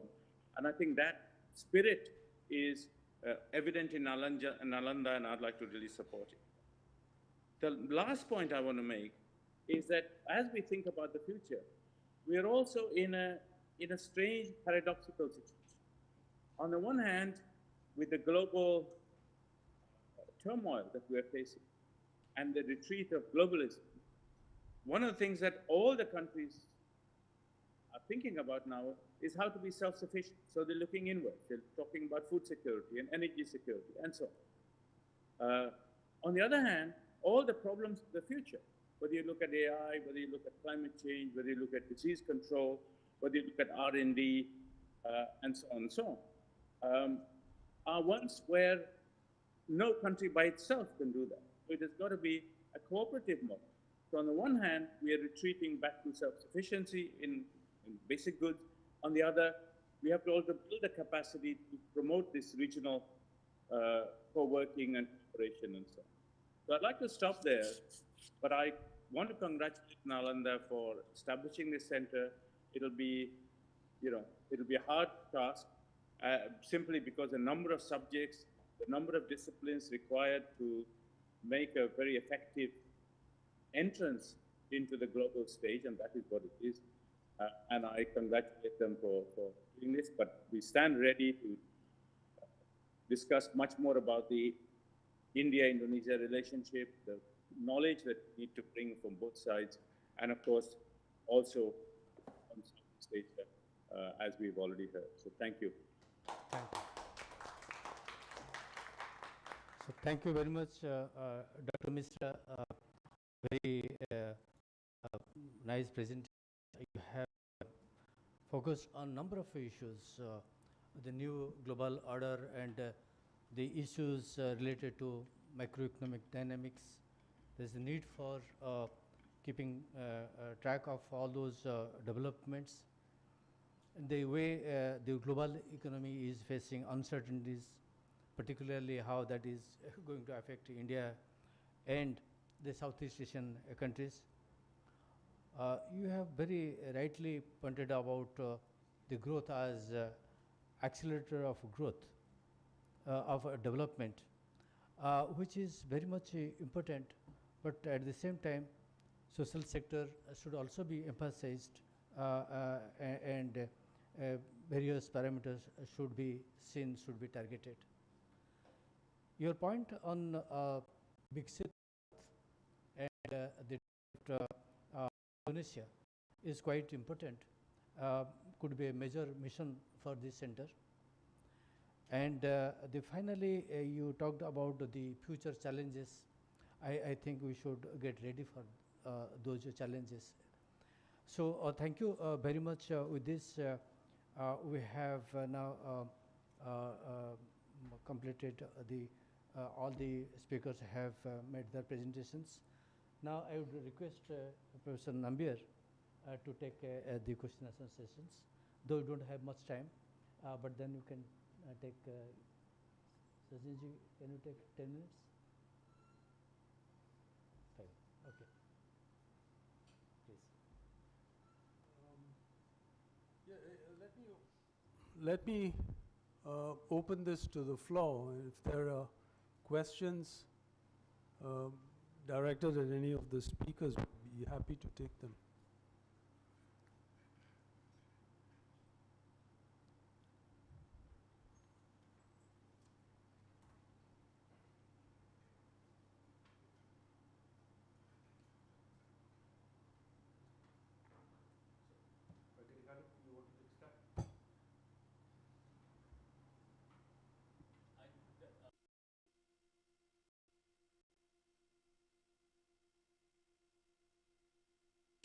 Sorry, he pointed out that there is a two-way interaction between Southeast Asia and India. I wish to know a little more about it. Would you like to throw briefly some light on that, please? I have the same questions. I know, just taking small thread. Then why do we talk about the one way or two ways when we have concept of greater India or greater Indic fraternity? Thank you.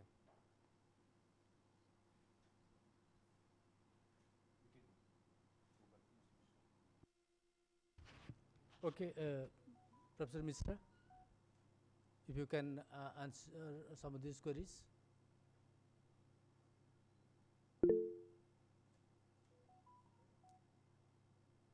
Dr. Mishra? Yeah. Do you want me to take that question? Yes, please. Yes. Well, I think the first thing is that we need to rethink what the future role of ASEAN is actually going to be in an evolving multipolar Asia. You know, the world is not, as I see it, with the decreasing influence of the US, only going to be divided between China and the US. The possibility is that there will be many different poles, you know, maybe 1 or 2 in Latin America, some in Africa, some in Asia. But in Asia, at least, we need to think through whether one of these poles, as a counterweight to China, could actually be around India, Indonesia, and a number of countries in Southeast Asia. So that's,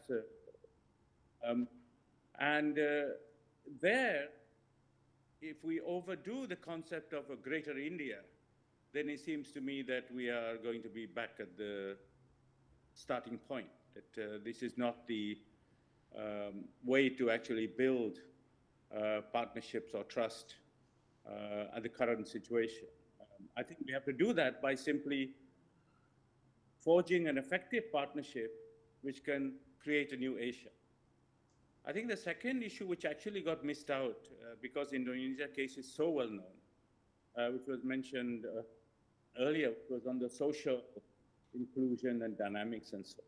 I mean, what is remarkable about Indonesia is that in the middle of its largest transition from military government to democracy, the amount of social violence has actually been declining quite sharply. It is an extremely tolerant country, and that is shown by the prevalence of moderate Islam and so on and so on. And that's a separate story. But the interesting thing is that in their Indonesia IMAS or Golden Indonesia writer, they have actually included the Gini coefficient as one of the indicators of success, and something that most other countries have not done. So there is a very strong concern with nation building, because in an archipelago, they've always been afraid that we'll split up. That the social dimension has actually become, in a way, the most singular feature of Indonesian development of the last 25 years. In the second year of its democracy, they started with a massive program on health and education and so on as a way to keep the country together. So I think that is a separate story, but I didn't mean to ignore it. It just seemed to me that it's so well known that it can actually, there is a lot of space to delve into what explains the remarkable tolerance that Indonesia has actually managed to display and the way they've managed to keep this archipelago together after 30 or 40, 38 years of rule, and then a sudden emergence as a consolidated democratic power, which what they are today. So I think that's all I want to say.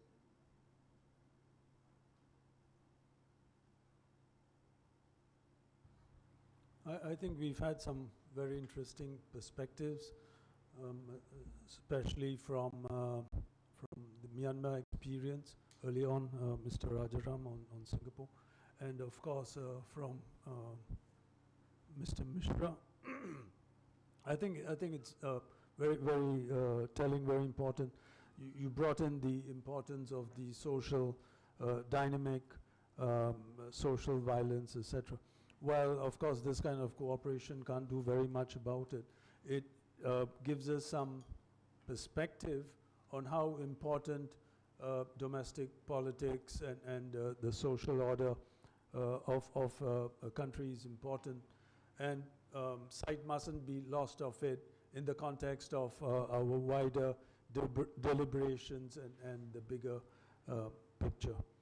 I think with that, we will end this session, and may I invite Professor Chaturvedi to make some remarks? No, thank you. I just want to thank the chair and the co-chair, a big hand for them for helping us manage the time and also help us conclude the session with the recommendations that have emerged. We would quickly switch over to the next session, and before I do so, let me felicitate our chair, co-chair, and the speaker, the three who are in person. Those who are online, please consider felicitated by the university, and we keenly look forward to have you here in person. It was great for all of you to have joined online. Let me do the honors here and then request Professor Sunaina Singh to take over the next session and help us manage time further. Thank you. So we do it with the chair. Thank you very much, sir.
Good morning and namaskar to all of you.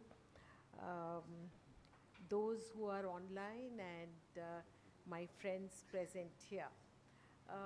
For me, this is an exceptional time. Having revived and rebuilt Nalanda, it's beautiful to come back to a thriving Nalanda under Sachinji. Nalanda has a very unique place. I'm talking about the present Nalanda. Because when the thought of rebuilding Nalanda came, it's built on partnerships. So 17 countries came together in an interdependent world today, particularly the transient world scenario with growing complexities and turmoil across the world. Nalanda is exemplary in its very ethos because it brings together 17 countries, and the idea of rebuilding Nalanda is about building bridges. That was the idea. Now, coming to the center per se, this is very interesting. Prime Minister, Honorable Prime Minister Modi Saab has frequently, every ASEAN India meeting, he comes up with an announcement and always has Nalanda at the back of his mind.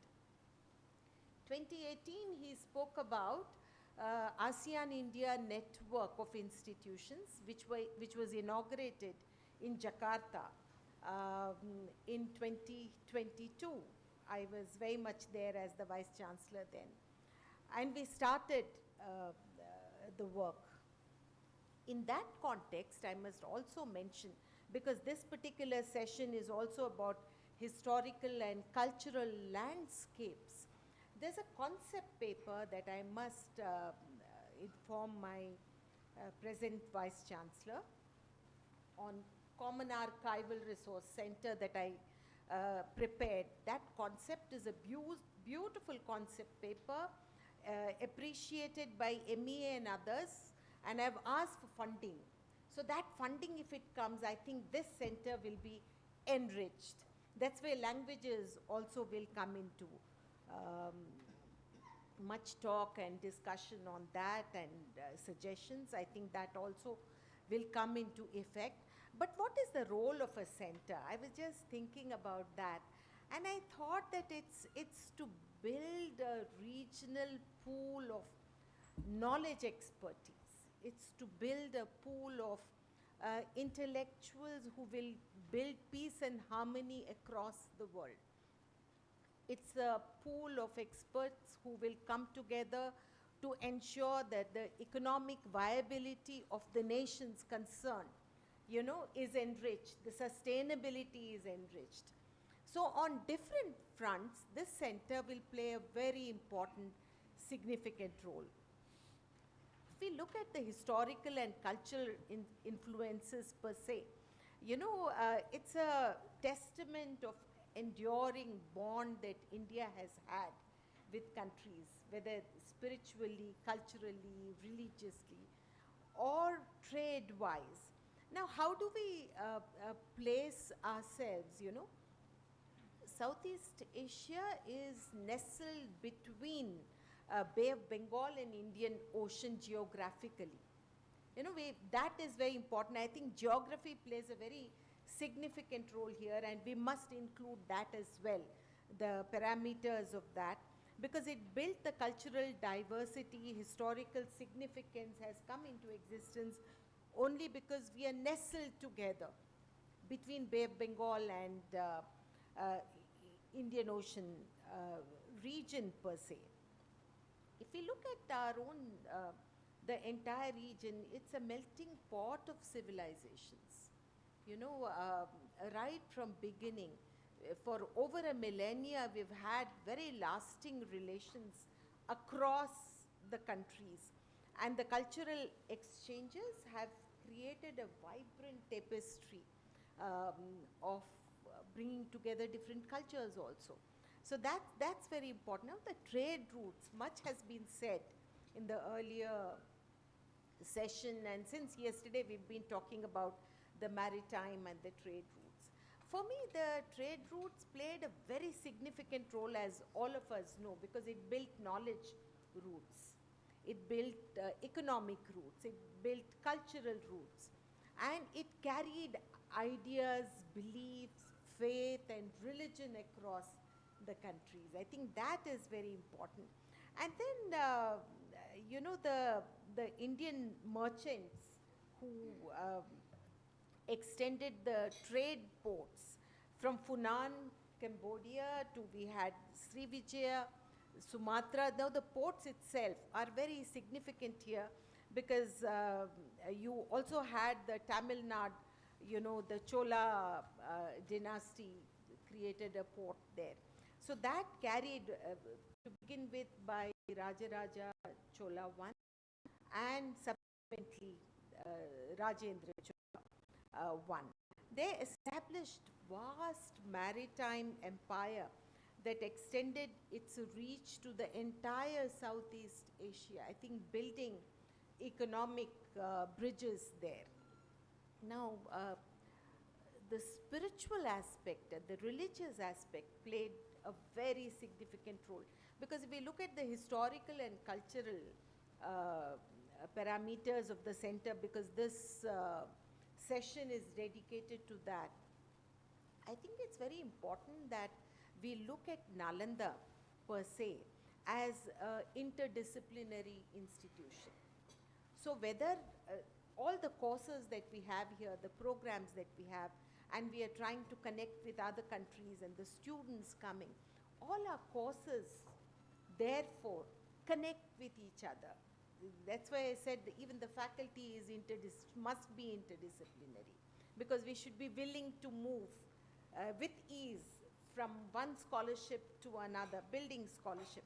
So spirituality and religion profoundly impacted the region, building the intellectual domain, you know.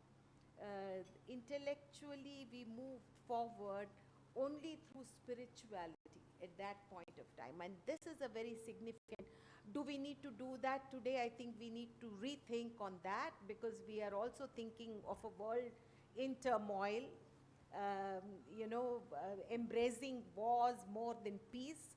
I think spirituality again must lead the way for intellectual growth and peace and harmony.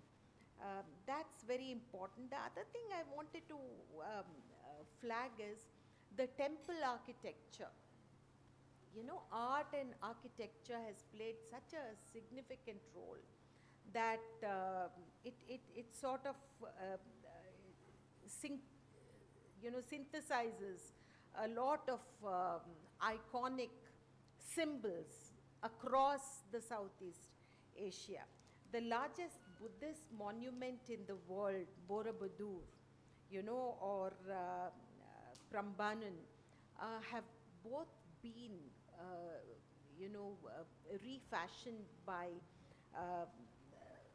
archaeology, the Archaeological Survey of India recently, you know. So India has been in the forefront, taking initiatives to build bridges, to bring together. I think this is something that we must appreciate. The question that came on the floor just now was about that. You know, do we look at India as one, or we are trying to build bridges constantly, not just now, from millennia or more. So that's again Angkor Wat in Cambodia. All these temple culture, the architecture has played a very important role. Dance, art, dance drama, Ramayan tradition. You'll be very surprised to know that there are 300 variations of Ramayana in Southeast Asia, and it's dance drama type. Dance drama, there's also called Apsara dance. All these are detailed in Yupa inscriptions, you know, of King Mulavarman. These inscriptions, so it's very archival resources will play a very significant role in building the center also, I feel. We need to look at how can we pool all this knowledge together. Spread of Ramayana and Mahabharata into the folklore traditions there. Folklore also plays a very important role. I think the students who come from Southeast Asia here have been performing on Independence Day and Republic Day here. Past 6-7 years since I've been there, we insist that they bring to fore their own traditions, and we find an amalgamation of India and the other countries. So that's again the Apsara dance, Thailand dance, or the Rama 1, Rama King tradition, Thailand, all kings are Rama 1, and it continues. The other, I'll just take one more minute and then hand over to my co-chair, and then we have about 5 or 6 speakers, and we'll focus on that. The other thing I thought the center should look at is the medicine, the healing traditions is very important, and that's again Ayurveda and healing traditions, because this again played a significant role, particularly in the folklore traditions also, trying to build the herbal and spiritual healing together, this again is a very unique phenomenon that we find only in Southeast Asian countries, that we have traversed all these platforms of knowledge, and therefore I think it's important that this center must focus on all this and also get faculty and student exchanges. In my, we had initiated, I wonder what's happening to that, but that's something that can be taken forward. We also thought about joint research, co-tutel, teaching together, with not just at Nalanda, but the Nalanda faculty teaching in other universities as well. So it's a kind of developing a holistic intellectual tradition that will help take Nalanda University forward, and the center will play a very significant role in building further bridges. I think with these few initial remarks, I would now hand over to my co-chair to make brief statement, and then we'll move forward. Thank you so much, Professor Sunanaji. I have been just told by the organizer that I will be concluding after the papers are done. You could do that. Yeah, that will be better. Yeah, I'll learn a lot from you today. Thank you so much. That's fine. So Thank you. we have about 6 speakers, and I think 3 of them are online. We will begin with, we have a very eminent scholar here, Dr. Asanga Tilakaratne. He was here as visiting faculty earlier at Nalanda from Colombo, Sri Lanka. Can I give the floor to you, sir? Thank you very much, Professor Sunaina Singh, chair of this session, and also Professor Amrajeev Lochan, co-chair. In fact, it is personal happiness to see both of you. I had an opportunity to work with you several years ago, and also Professor Amrajeev is known for last 25 years. So good to be here. And also Professor Sachin Chaturvedi, the Vice Chancellor of Nalanda University, and all the distinguished scholars and diplomats and the deans and the student community of this university. Very good morning to you. I will not take too much time, hopefully. In fact, let me add my well wishes and congratulations for Center for Southeast Asia Studies, inaugurated by Nalanda University, just inaugurated. And now, from in the morning, of course, we started yesterday. From the morning, we have been looking at various aspects and the areas that are relevant to Southeast Asia and India. So this session is basically historical and cultural landscape. In fact, just to give you a basic idea, in my remarks, what I would like to do is historical cultural landscape. I would like to propose, in addition to historical and cultural, conceptual also. So historical, cultural, and conceptual landscape. Now, why I do this? Particularly when we talk about Southeast Asia and also in connection with India, the first thing that comes into my mind is that we are talking about a region of the world where religion is very, very important. And if you take census, I'm sure almost 100%. I don't think in a census you have anybody who says that no religion. Almost 100% or 100% are religious. So in other words, that means that religion is a very, very important aspect of this whole region, including India. Now, I can see that in this center, the focus, religion gets quite, the prominent prominence.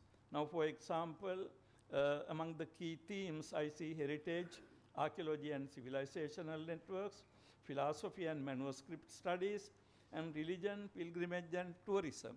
So there are three main aspects mentioned here regarding religion. However, what I would like to propose is we need to go beyond culture, archaeology, and history, particularly when we talk about religion. Now, when we look at the Southeast Asia, religion is a predominant factor in life. Now, as a student of Buddhism, what I know a little bit more is Buddhism. Now, when I look at from a Buddhist point of view, we can see that Buddhism went into the area called Suvarna Bhumi, Golden Land, which is, understand today to be covering the Thailand, Laos, Cambodia, Vietnam, and that basic region. And Buddhism went into the as far back as 3rd century BCE, and ever since it has been existing there. And also the Indonesia and other regions too, formerly they have been predominantly Buddhist regions with places like Borobudur. And so religion as a main factor is something very important. Now the remarks I am making is, although I am a student of Buddhism, basically should be applicable to all the religious traditions, of course, in the region. What I would consider important here is, now religion for this area is not only a historical artifact, not only culture, it goes beyond into the people's lives.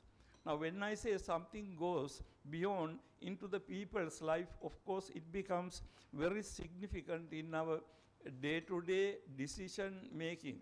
So it is not something to be observed and kept. Now when I see the this sort of criticism or anything, the Southeast the Asian Studies Center, I can see that religion is mentioned in the context of history and archaeology. Of course, those are very, very important areas, there is no doubt.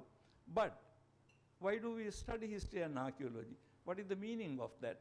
Unless that has some meaning to our present life and present decision making and present state of affairs. So therefore the history has to be studied keeping our present situation in mind.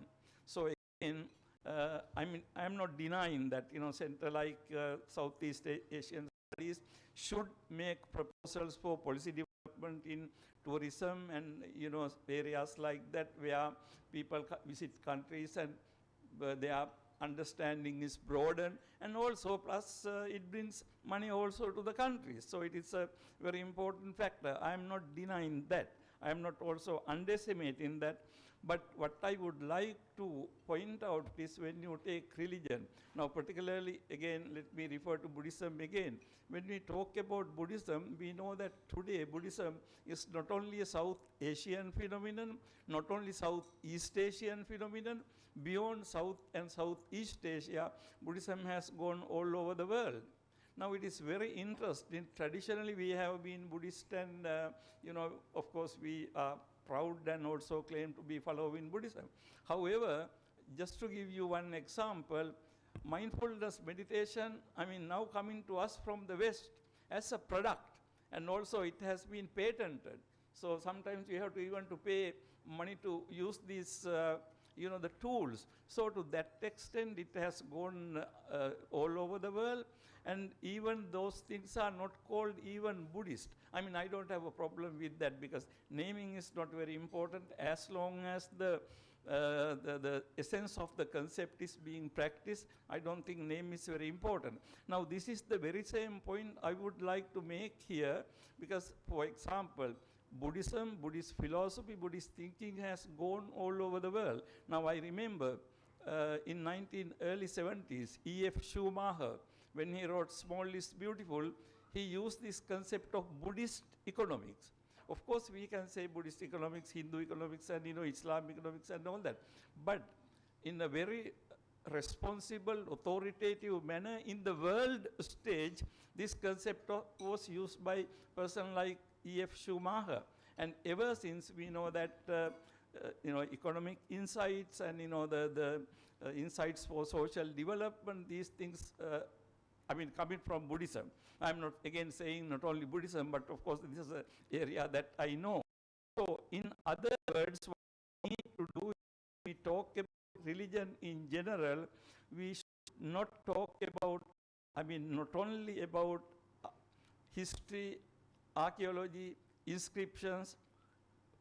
Although they are very, very important, I think there is a need to go beyond and see how philosophical insights can contribute to enrich economic, environmental, cultural, and social. Now, of course, today we are talking, I think I heard in the previous session, number of speakers referring to the world order today, and also what is happening in United States and Israel and the region. So people are talking about. Now, as the person who is convinced of Buddhist principles, I think ultimately, in order for people to in this region to sleep peacefully, even for future generations, we have to ultimately go into the insights of Buddhism, where we have to know that hatred will never cease with hatred. Now, that is the crux. That's the ultimate thing. Either you annihilate the entire population of your opposing people, it's not a possibility. So then it is a matter of, how to come into terms with and how to be peaceful and live a peaceful life.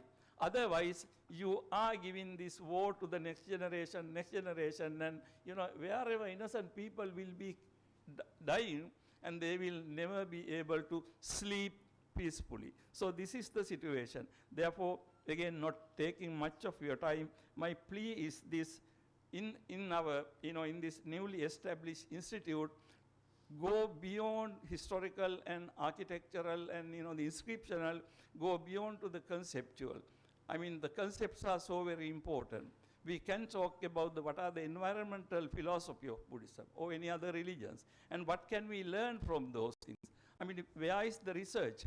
Because this institute is supposed to be advising policymakers. Now, how are you going to make, is it only a matter of tourism or something? No, it has to be philosophical. Anyway, so this is the point I want to make. Finally, what I want to say is, now when you talk about in this kind of meeting, economics, politics, diplomacy, you are talking business. My request is, do the same thing to philosophical insights. Thank you. Thank you. Thank you. Coming from a scholar of your standing, I hugely appreciate this point that the philosophical teachings must inform our road ahead, policy making also. While where history is concerned, it's always contested, because history is made by the present dispensation, and there's always an effort to erase the past. And this has been the tradition, and we've been seeing this from centuries in India and elsewhere. I think in India and Southeast Asia, the problem is that we don't have recorded history, and therefore the problem. It's been mostly an oral culture all along. But I think now it may not be too late to listen to our own philosophical schools that were not really built then, but probably now the center can do. So very good point, Professor Tilak Ratne. and very well taken, I'm sure. But you know, we at the same time we cannot erase history and culture. That also should be there. It should go hand in hand. It cannot be one vis-a-vis the other. Let's invite the second speaker. I think online, Kishore? Yeah, yeah. This is Piyanath Sotkam from Director of India Studies Center at Ubon, University of Thailand. May I invite you to make your presentation? Thank you very much, Madam Professor, Madam Chair, Honorable Vice Chancellor, distinguished guests, ladies and gentlemen. It is my great honor and privilege to join this inauguration of the Center for Southeast Asian Study. At the outset, allow me to extend my warmest congratulations to Nalanda University for this visionary initiative. Let me start with the relationship between India and Southeast Asia. It's one of the most profound example of peaceful civilizational connectivity in the world history. As reflected in ancient maritime trade routes, bringing the flow of goods, people, and idea across the Indian Ocean and beyond. But beyond trade, these interactions nurture shared cultural landscape. Stories such as Godinia and Soma in Vietnam and Pratong and Nang Na in Cambodia illustrate how Indian and Southeast Asian tradition merge organically, creating new societies rooted in both local and Indic tradition. So over centuries, this interaction enriched Southeast Asia through languages, religion, philosophy, and architecture. So what is remarkable is that this exchange was not imports or like Greater India, but it was selectively adopted, locally adapted, culturally. Let me highlight again Buddhism, one of the strongest, most enduring connection between India and Southeast Asia. Is a shared spiritual heritage that continue to unite millions of people across border. In 2024, we witnessed a powerful example of this living connection through the enshrinement of Buddha relic from India to Thailand. These holy relics were displayed across 4 provinces in Thailand and attracting more than 5 million people within just only 20 days. And in my hometown, Ubon Ratchathani, just only 4 days, people coming to the province pay respect to the relic of the Lord Buddha, generate income as the Buddhist economy, more than 150 growth, or 5,000 million baht.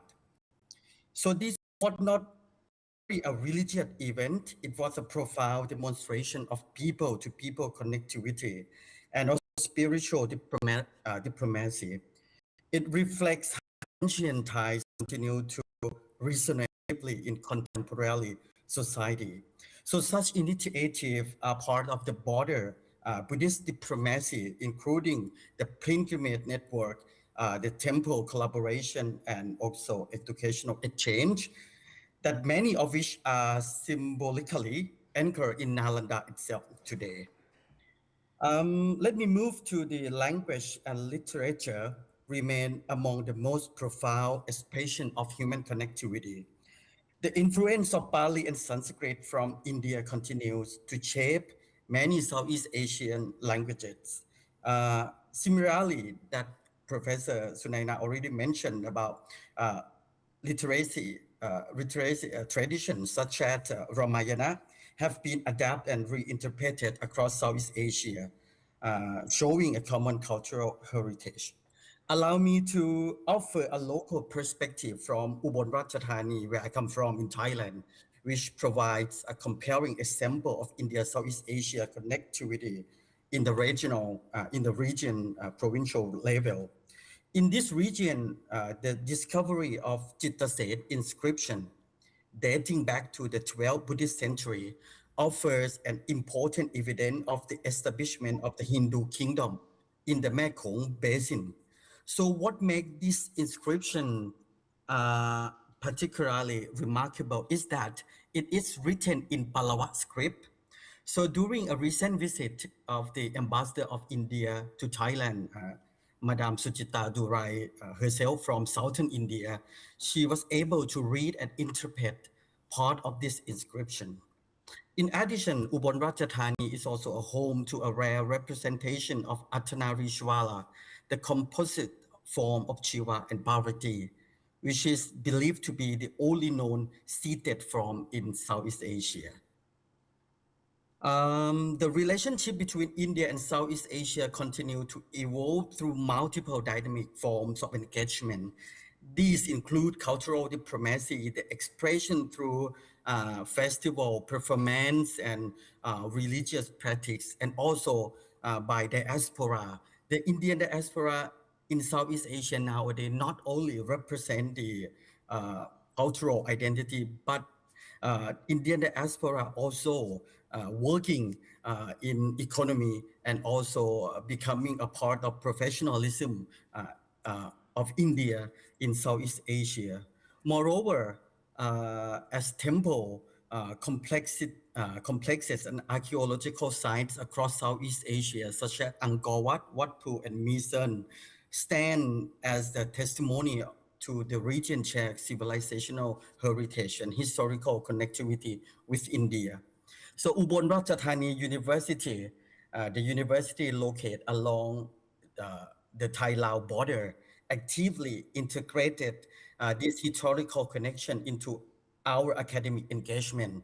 By crossing the Mekong River to Champasak in Lao PDR, we bring our students to sites such as Wat Phu, where our students can witness the first-hand both the ancient imprint of Indian civilization, but also the contemporary efforts at heritage restoration by Archaeological Survey of India. These cultural landscapes serve as the living evidence and of the deep and continuing connection between India and Southeast Asia. So the role in building up on all that the two establishment of the Center for Southeast Asian Study at Nalanda University is both timely and also essential. The center can serve as a hub of interdisciplinary research, a bridge for academic and student exchange, a platform for cultural dialogue and mutual understanding, and also become a think tank for policy recommendation for regional cooperation and policy engagement. And also the center can create a new generation of scholars who understand that India and Southeast Asia are not separate regions, but a part of the shared civilization. Once again, in closing, I would like to extend my sincere congratulations to Nalanda University Center for Southeast Asian Study. Thank you very much. Thank you. Thank you so much, Professor Soikam. You said it so well. You know, the idea of creating the center is to inform and educate the younger generations about the linkages that we've had and the rich cultural heritage and the civilizational connect that we've built over millennia here. So thank you very much. That was a very good presentation. And let me now invite our friend Dr. Phan An Tu from Vietnam National University. He is very much here, and we all look forward to listening to you and your observations. Yeah. Thank you, Professor the Chair. Thank you, Nalanda University, for inviting me here. Please open my presentations. Yeah. Just a minute.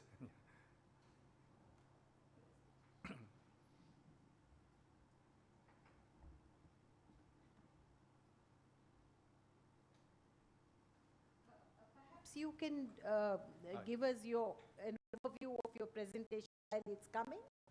Yes.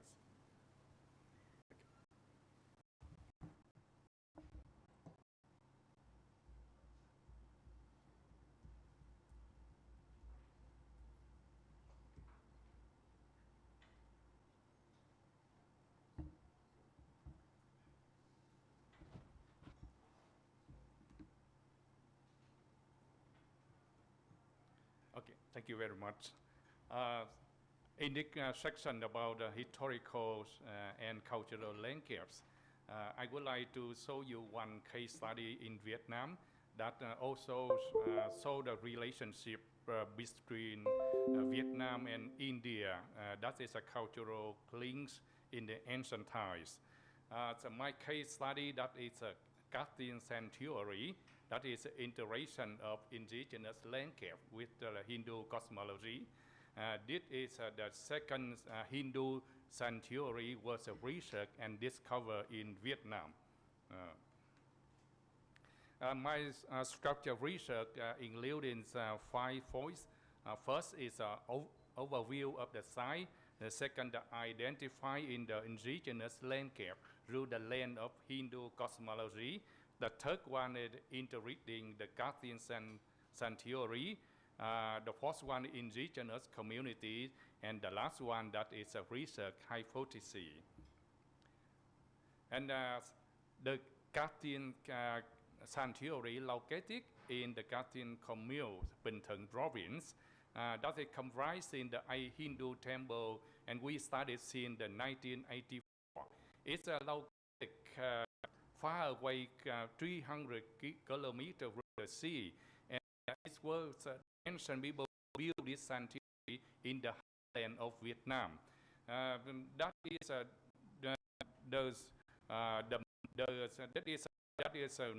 the new finding for the Hindu temple in the highland of Vietnam, because most of the Hindu temple, as you know, that was built along the coast of Vietnam near the South China Sea. And Shiva, that is the main deity worship from the 7th to the 12th century AD in this sanctuary. And when you look at about the Google Maps, the sanctuary located on the bank of the river. And then here's some photo to show about excavation during 20 years by the Vietnamese archaeologists. And we discover a lot of the value artifacts, especially gold, a lot of gold to recover here. And it contains a lot of mysteries waiting for the researcher to explain many problems here. First, I would like to mention about identify the indigenous landscape through the lens of Hindu cosmology. The sanctuary located within a space integrated with the natural landscape and Hindu architectural structure. All the 8 temples in the sanctuary lies along the east and west axis with the entrance facing to the east. It looks like the Hindu temple in India. But we have a 5 landscape element to analyze here. The north of the you see that the north of the sanctuary is a mountain. It's symbolized for Meru. And the south of the sanctuary, that is the river, we call Dong Nai River, is symbolizing for the Ganga River. And on the east, they have the hill. That is there is one Hindu temple was built on the top of the hill, and Shiva Linga was worshipped here. We consider this is the Linga Basvata Mount in the Hindu cosmology. And in the west of the sanctuary, there is one ancient reservoir we call Barais. So that is including 5 elements of the landscape: mountains, Meru, Ganga rivers, Linga Basvata, where to worship the Shiva, where reservoirs, that is a Barai symbolizing for the ocean of milk, Samatha. And behind the sanctuary represents Kurukshetra. That is one of the battlefield described in Mahabharata. And here you can find. This is the Linga and Yoni discovered here. That is the biggest Linga in Southeast Asia. It is over 2 meters high in Vietnam. Now here's the sanctuary also open for the local people come here and they worship and to offer the flower, incense burners in the sanctuary. And behind the sanctuary, and that is the valley That's symbolizing for the Kurukshetra battlefield from Mahabharata. Yeah, I would like to integrate the Kartin sand theory. This sand theory is located 300 kilometers inland from the sea, but there is one river connect the ocean into the highland of Vietnam. So this is the merchants and the commercial linking from the upper highlands to the coastal of Vietnam. But in front of the sand theory, the river very dangerous. The boat, when they go here, usually sent out by the flow strong currents. We think that's because we depend on about the natures. We can analyze why the Hindu merchant in the ancient time, they built this sand theory because they would like to worship the Shiva, keep their property when they go this river, because a lot of boats sent down here. Yeah, here. And then, so we think that it is possible that the sand theory was established to serve the spiritual need of the Hindu merchant community. And here we find a number of gold and the valuable artifacts recovered here. The golden beads, golden stick here, they decorate a lot of character. And they also decorate a lot of the Hindu deity like Kubera, Shiva, Lakshmi, even Ravana. Yeah, they bury. But that is a mystery. When we research, when we do the field work, we interview the indigenous community. There is a community they live in around the sand theory, but they didn't anything about the history of sand theory.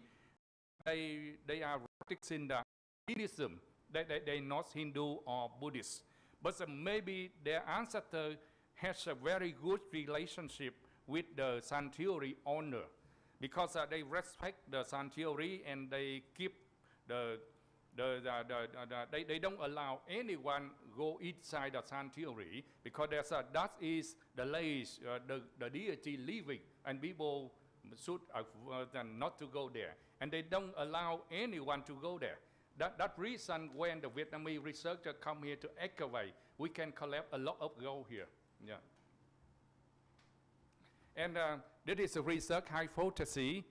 When we research about Kartin sand theory, that is revealed maybe it's the interaction of the 7 major cultural traditions from the southern part of Indochina. First, we can find the culture from Funan Kingdom and Chamba Kingdom, because of worshiping Shiva, that is the feature of the Hindu in Chamba. But in Funan or Khmer, they worship Vishnu. Yeah, different. And here you can find a lot of the cultural element here. And we also find a lot of the artifacts, like some character carving on the golden stick from India. But we cannot explain the reason. Nowadays, until nowadays, when we research about the Hindu or Buddhist temple, Rome the first, maybe Rome the 4th to the 12th century AD, there are many things we cannot explain, because you only see the architect and the sculpture, but under the temple, that is a mystery. A lot of structure was built under the earth, and they keep a lot of gold, germs, value object there, and there are a lot of image character there, because it's relevant to secret ritual in the ancient time. But even when I approach to the archaeological from India, there's no explain about that. That is a mystery. Yeah, maybe this is the sand theory belong to the people outside this area, not belong to the indigenous people. But maybe went to Chamba or Funan or even Khmer, because this area located on the border of 3 kingdoms, Chamba, Funan, and Khmer. Yeah. Also, nowadays, we have a lot of activity because Vietnamese people, we are practicing Mahayana Buddhism, but in this area, we also opened a lot of competition relevant to the San theory.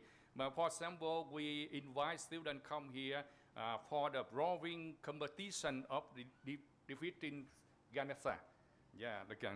And then about the Consul General of India. Yeah, many Consul General of India come to visit here. It's opened a new avenue for collaboration in research and cultural tourism. And I hope the Center of Southeast Asian Study of Nalanda also come to research with us, because there are a lot of mystery we should research and explain about Hindu and Buddhist ruin temple in Vietnam. It contains a lot of mysteries. My conclusion that is Katyn represents a significant Hindu center in the Central Highland. That is a product of community possessing a profound understanding of Hindu philosophy, and the cultural landscape and history context of theory remain the issue. That's why the further in their research. Okay, thank you very much for Nalanda University. Thank you. Thank you. Thank you very much, Dr. Phan. That was a very interesting evidence-based research, you know, that generally emerges through projects and other research platforms. I must congratulate you for that, because I think this is regarding the Mandala network, building Mandala network as well. So thank you very much. This is, I was told that we need to pause now. The VC has just stepped out. Or can we start? I can do that? Okay. So we are pausing for 2 minutes because Professor Asanga needs to leave for the airport. So we felicitate him and then we continue with Professor Jha. Yeah. Thank you so much, Professor Asanga. It's a long journey, a short trip.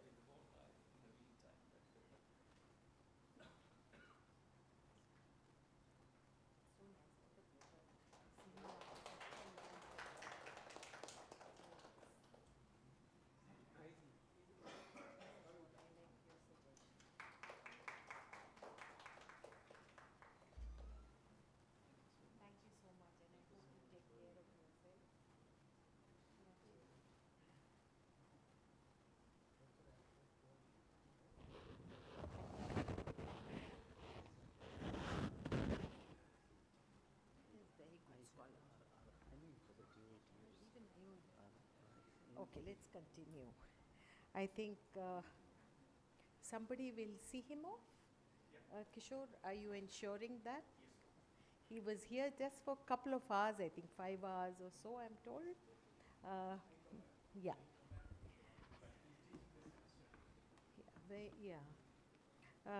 Now I invite my good friend and great scholar who heads the East Asian, Southeast Asian Studies and Center for Chinese School of Languages at JNU, Dr. Gautam Kumar Jha, for your presentation. You have a presentation, or are you going to share your ideas with us? There's a presentation.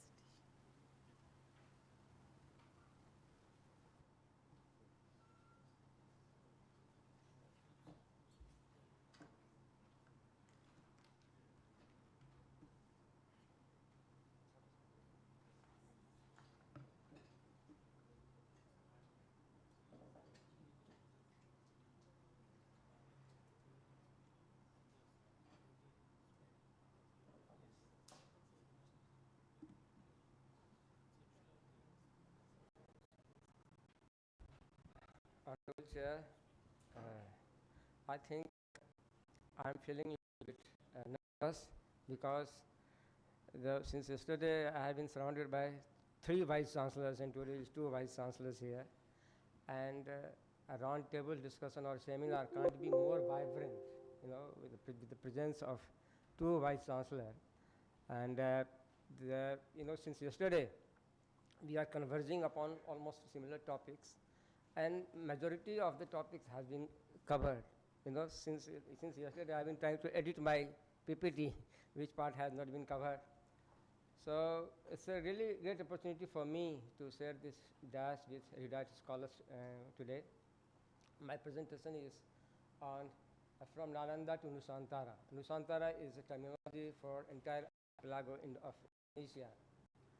And a study of Indic questions, I can say the deeply internalized civilizational layer that continues to shape language, ritual, and worldview.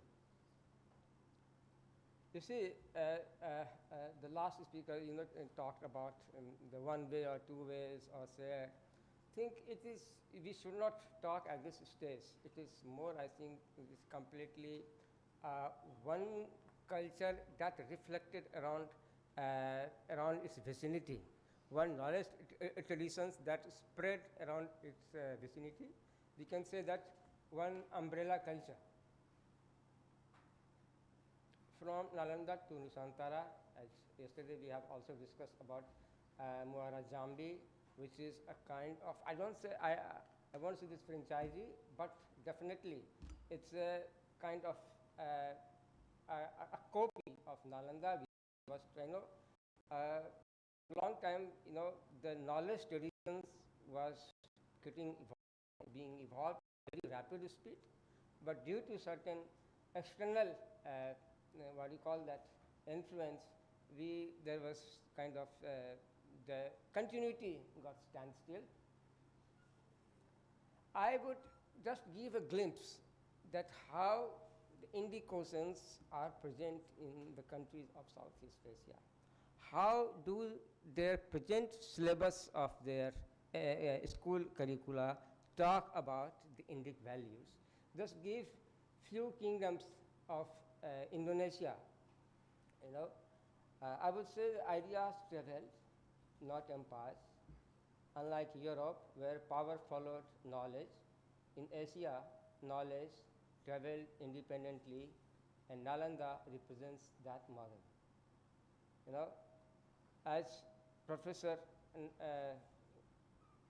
Sunainaji has already talked about Mula Varman, it is first, what do you call that, inscriptional evidence of the Hindu kingdom existed in Kalimantan. Kalimantan, if you take a flight from Jakarta, it will take 3 hours to reach to Kalimantan.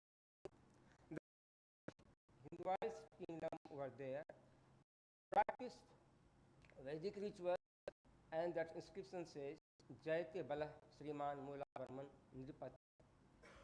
And another fragmental stones draws a parallel between Mula Varman and the king Bhagiratha of Ikshvaku dynasty. These are numerous eulogies you will find across Southeast Asia and particularly in Indonesia. And that talks about Sagarasya Yatha Ragya Samutpanno Bhagiratha. It talks about the entry of Ramayana in this entire region of Southeast Asia. And numerous research has been done on how Indic elements are present in Southeast Asia. And the only problem, as Professor said, that we have still a great gap of depth of authentic research with scientific temperament. So that was the first Hinduized kingdom. Second is Tarumanagara, which is starting from 4th to 7th century, that developed in West Sumani Java. You see, all these kingdoms, when they start developing, each and every empire or kingdoms will develop a specific knowledge traditions. And that particular time, it was corresponding what was happening at Nalanda or in India. You see, and the king Purnavarman, inscription referred to Vishnu worship developed in a development of hydraulic infrastructure like Indian kingship models, what was being practiced in the mainland, I would say the mainland.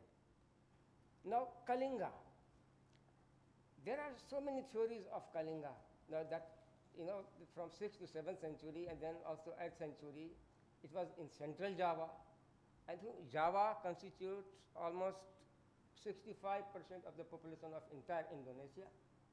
And there was a queen called Queen Sima. known for her strict justice. Early integration of Indic Dharma based governance shows transition from imported ideas and localized ethical order.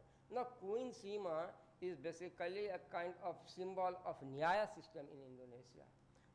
So, the entire traditions, knowledge traditions are also reflected within the present curriculum of Indonesia. Now, Sriwijaya, one of the largest empire, from 7th to 13th century, that, from which we have said that we have a lot of encounters, intimate encounters between Cholas with Sriwijaya. And this powerful maritime empire, its major center was of Mahayana Buddhism, and it has direct link with Nalanda University. One of the traveler, Yixing, called Yixing, and he writes about in a book of William Dalimpa, The Golden Road, 1,000 monks in Bhoga. Now, its name is Sri Bhoga, and Sri Bhoga is currently Palembang, very bustling city. Culture practice here, Chinese monks studied here. That these 1,000 monks are, throughout the day, they are involved in logical discussions. These lines are very important for our own understanding. The significance of Nalanda inscription of 9th century, which is available at our National Museum, records that at the request of Maharaja Deva, Devpala of Bengal gives 5 villages for the maintenance and upkeep of the monasteries and copying of the manuscripts. These things are very pivotal points for our center to be developed later, that these manuscripts will give us a very, very, intimate relationship that we developed at one point of time.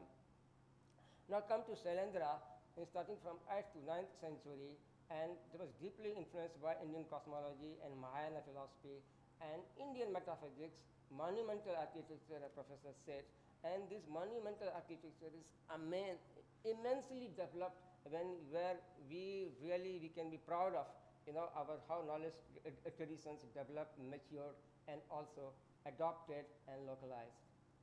Then Mataram kingdom, where when we see the Shaivite Buddhism really developed, and Prambanan temple is there. So immensely, if you go to the relics of Prambanan temple, immensely developed, the source of research for our research scholars.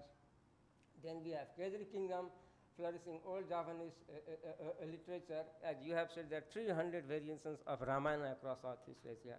But only 2-3 Ramayanas have been discussed lately. It was Kakavin Ramayana, and just lately I have found little bit materials on Sundanese Ramayana, and these Ramayanas are immensely localized, immensely customized, and how we can, these Ramayanas can give us a glimpses of, how ancient India was there. Sometimes people say it is backwater. I would say it is laguna.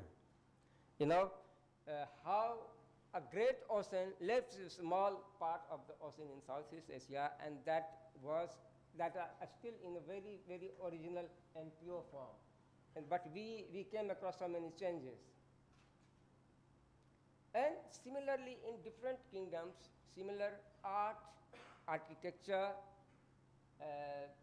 dance, traditional art forms developed that was completely matured in the cave of Indic elements.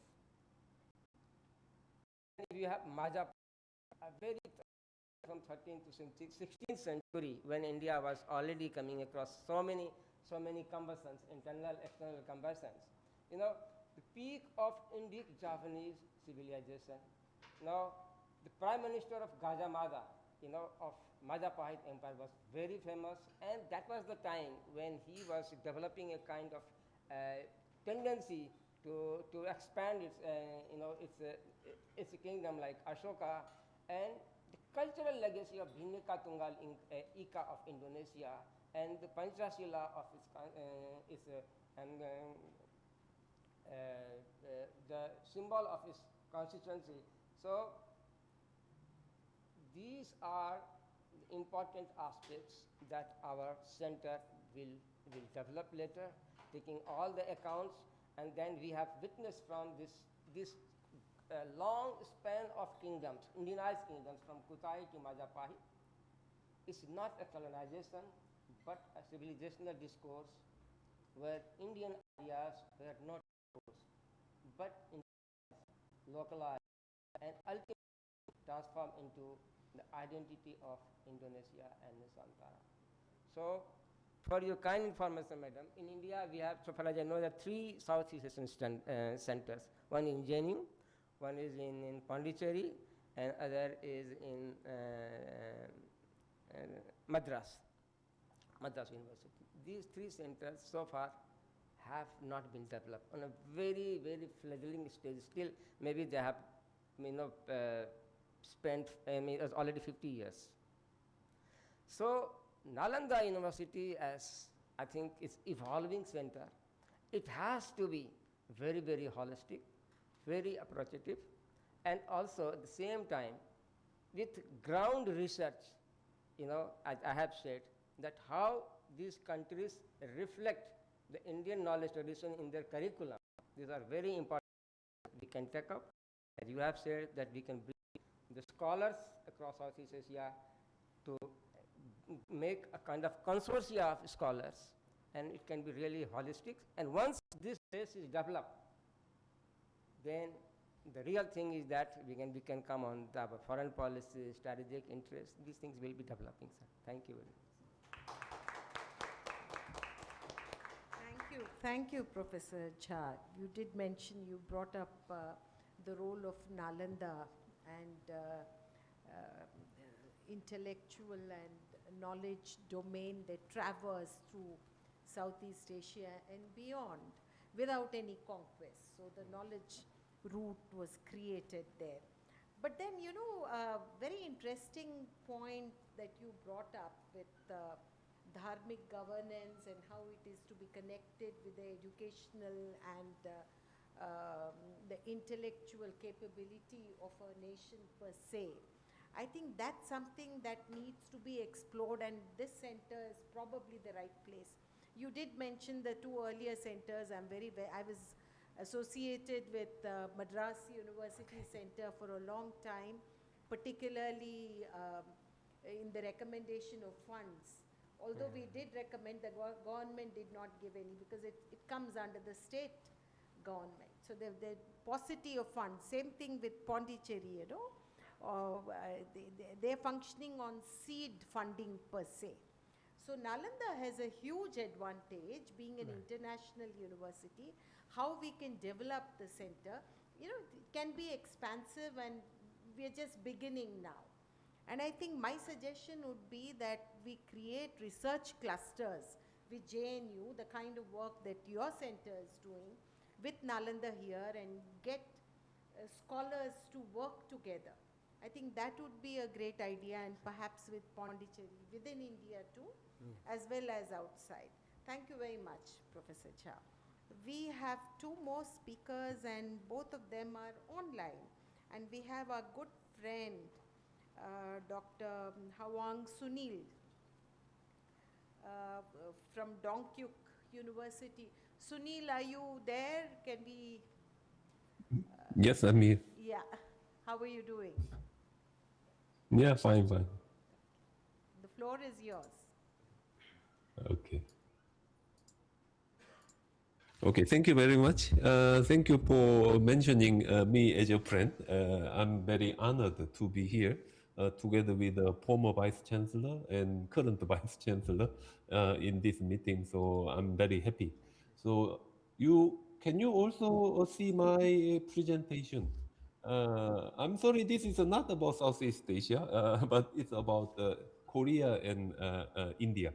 But this case can give you some kind of what kind of South Asian study center it should be, because all the answer already there in Nalanda Mahara. So I'm talking of very, very briefly about the relationship between ancient Korean peninsula and Nalanda University, and what kind of role Nalanda Mahavihara actually did in in the history of Buddhism and development of Buddhist thought and so on.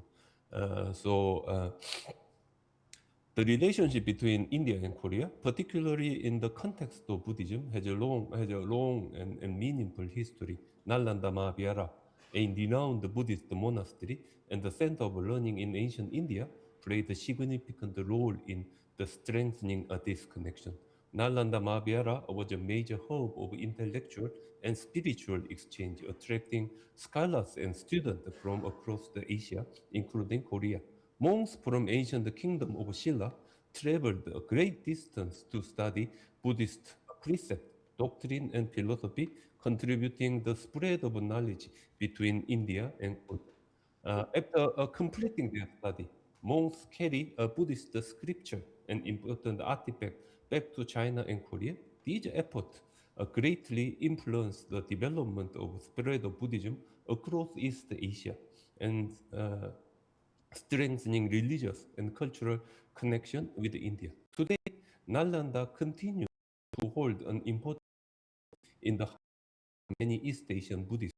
It stands as a powerful symbol of a shared Buddhist heritage between India and the countries such as Korea, reflecting centuries of spiritual and intellectual exchange. Yijing is one of the famous Buddhist pilgrim visiting India around 670 Common Era, renowned Chinese monk. And he actually wrote a book called kind of a travelogue of a Buddhist monk from East Asia to India. Yijing is remembered as a truly international monk whose journey connected multiple regions of Asia through Buddhism. And this work was written around 671 Common Era while he was in part of ancient kingdom of Srivijaya during his return journey to China. So Chinese monk written this book in Indonesia.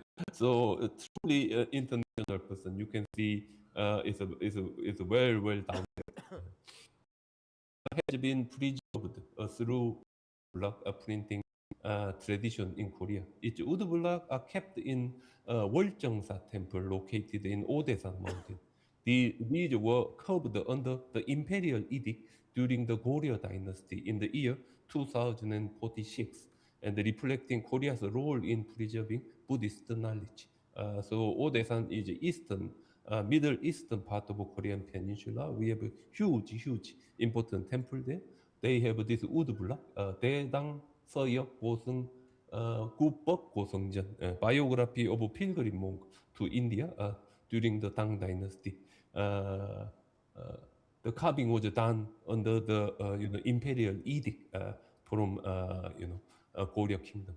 In this book, Yijing document life of 61 monks who to India. There are 9 from Korea, from Silla, 1 from Goguryeo.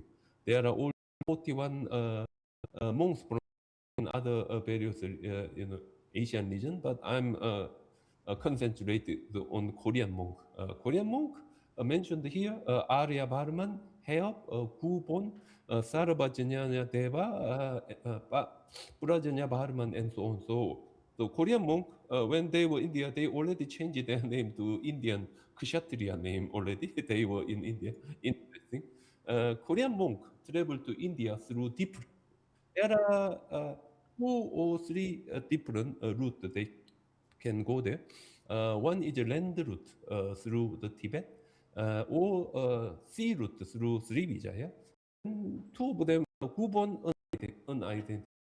So from Korea to go to China first, and the quickest way through the, Tibet to India, East India, or from China to Srivijaya in Sumatra, and from Srivijaya to Tamlariti, the eastern part of India, and then go to Nalanda. So this kind of a route was mentioned in the Yijing's book. The journey to India during the time of Yijing differed from earlier pilgrims such as Pasien and Xuanzang. Both Pasien and Xuanzang traveled to India through northwestern region, passing through the area corresponding the present-day Afghanistan and Pakistan. This highlights a shift of a pilgrim route and the expansion of trans-Asian travel networks over the time. So this is a Persian's route. He go through the northwestern route, going down from Pakistan, Afghanistan to Pakistan, and then to India. And he was very old, around the age of 70, so he cannot going back on foot. So he took to Sri Lanka, and Java, maybe Java or Sumatra, and then coming back to China. Zhejiang all the way go through the western route, travel around India and going back through the western route.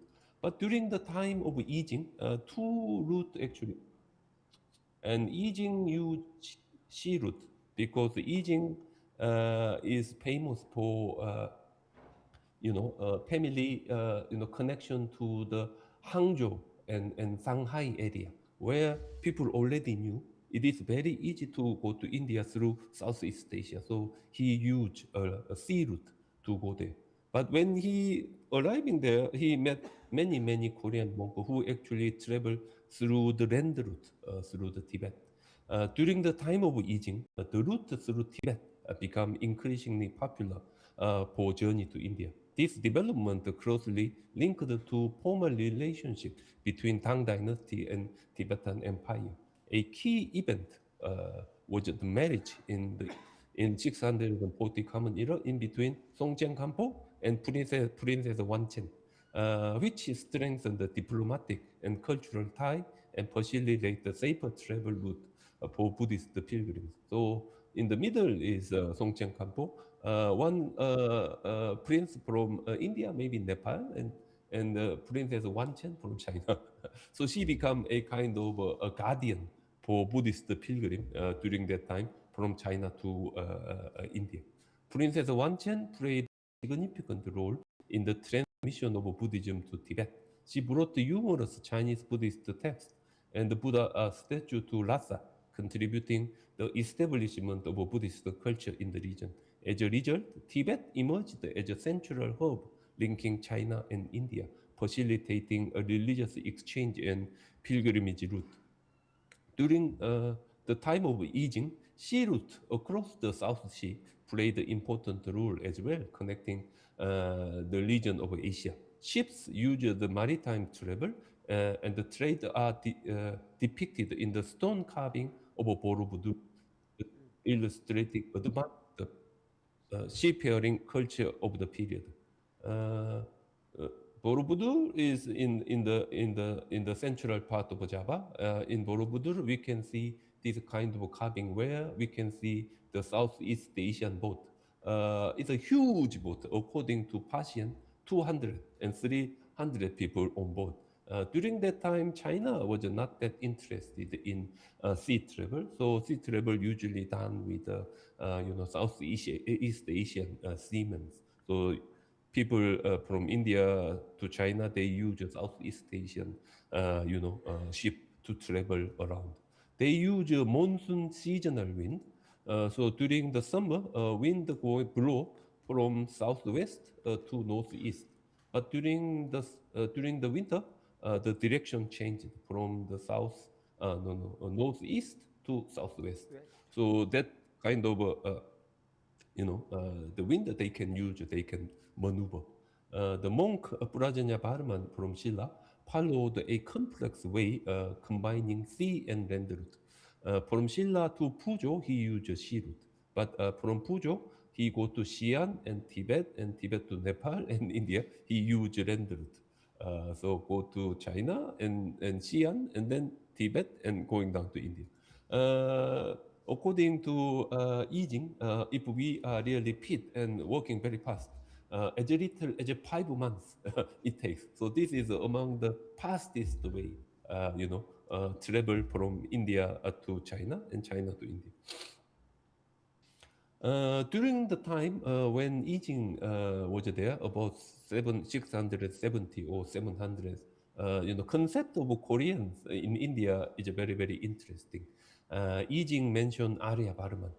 Yijing actually said, Arya Barman, a monk from Korea, was born in Gwegi, located in eastern boundary of the Korean peninsula. He later passed away at the age of 70 in Yongcheon, Yongcheon means dragon pond. So in the ancient time, near the Nalanda Mahavihara, there was a big pond where dragon living there called Narananta, Nagaranta. So the original name of the Nalanda during a dragon, according to the I Ching, described the western point, reflecting a vast geographical scope his life and travel across the Asia. So many monks from Korea to go to India, they couldn't they couldn't coming back. It's a kind of a one-way journey. According to I Ching, Gegi corresponded to Sanskrit term Kukude Ishwara. Kukuta Ishwara could be the Gegi in the sound reading, and Kukuta means chicken, and Ishwara is road. So it may actually mean the country where people have a chicken as their road, something bird or chicken or something like that. According to the legend, people of this region venerate the chicken deity, symbolized by the use of chicken feather in the ritual adornment.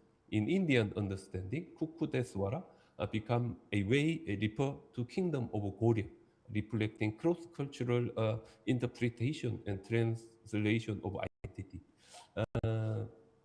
Land whose road is chicken, I already mentioned. So in Samarkand, in Uzbekistan, there was one mural painting in the ancient palace where we have people visiting from Goguryeo kingdom, one of the Korean kingdom. You can see the feather at the top of their head. Similar culture we can see in Buddhist mural painting of Joseon dynasty, where you can see many officials put the feather of a chicken or feather of a bird on their head. So Korean people, according to that time, they remember Korean as one who venerate chicken and put the chicken feather on their head, something like that. Could be the image of Korean people. So Sri Nalanta Mahavira, according to I Ching, he made a sound reading. Shilli Nalanto Mokin Pijanro. Mokin Pijanro Mahavihara. Shilli means Sri and Nalanto is Nalanda. So Sri Nalanda Mahavihara it's a sound reading. In Chinese translation, Gilsang Yongchen Dejujam means great obeyed of auspicious dragon. Great obeyed of auspicious divine dragon. That could be from the I Ching's interpretation of the name of Nalanda Mahavira. Name Nalanda is sometimes interpreted as a Na Alamda, so not insufficient in giving, suggesting boundless generosity and the sharing of knowledge symbolize the Nalanda. But could be the name of the dragon living in that famous lake called the Yongchan Dragon Spring. It talk about it. According to I Ching, there is also a legend associated with the Nalanda Mahavihara. He mentioned a pond called Dragon Spring, the monastery. It that Nalanda was named after a dragon, and that dragon was named Nagaranda, resided in that area, giving rise to I'm the so name sorry to Nalanda. interrupt. Dr. Sunil, can you please summarize? We are running Yeah. out of time. Already. Okay, Just summarize, I'd just like to summarize, talk to just skip here. Importance of Nalanda.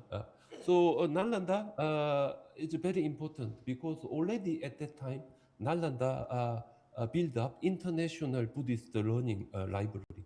A library at Nalanda preserve not only Buddhist manuscript in Sanskrit and Pali, but also a foreign text as well, including those written in Chinese. It demonstrates that Nalanda functioned as an international library, supporting diverse community of scholars and facilitating cross-cultural intellectual exchange. According to I Ching, he found one slip from the book, and it actually is a Chinese text, but it was copied by Korean monk called Heop while he was working there.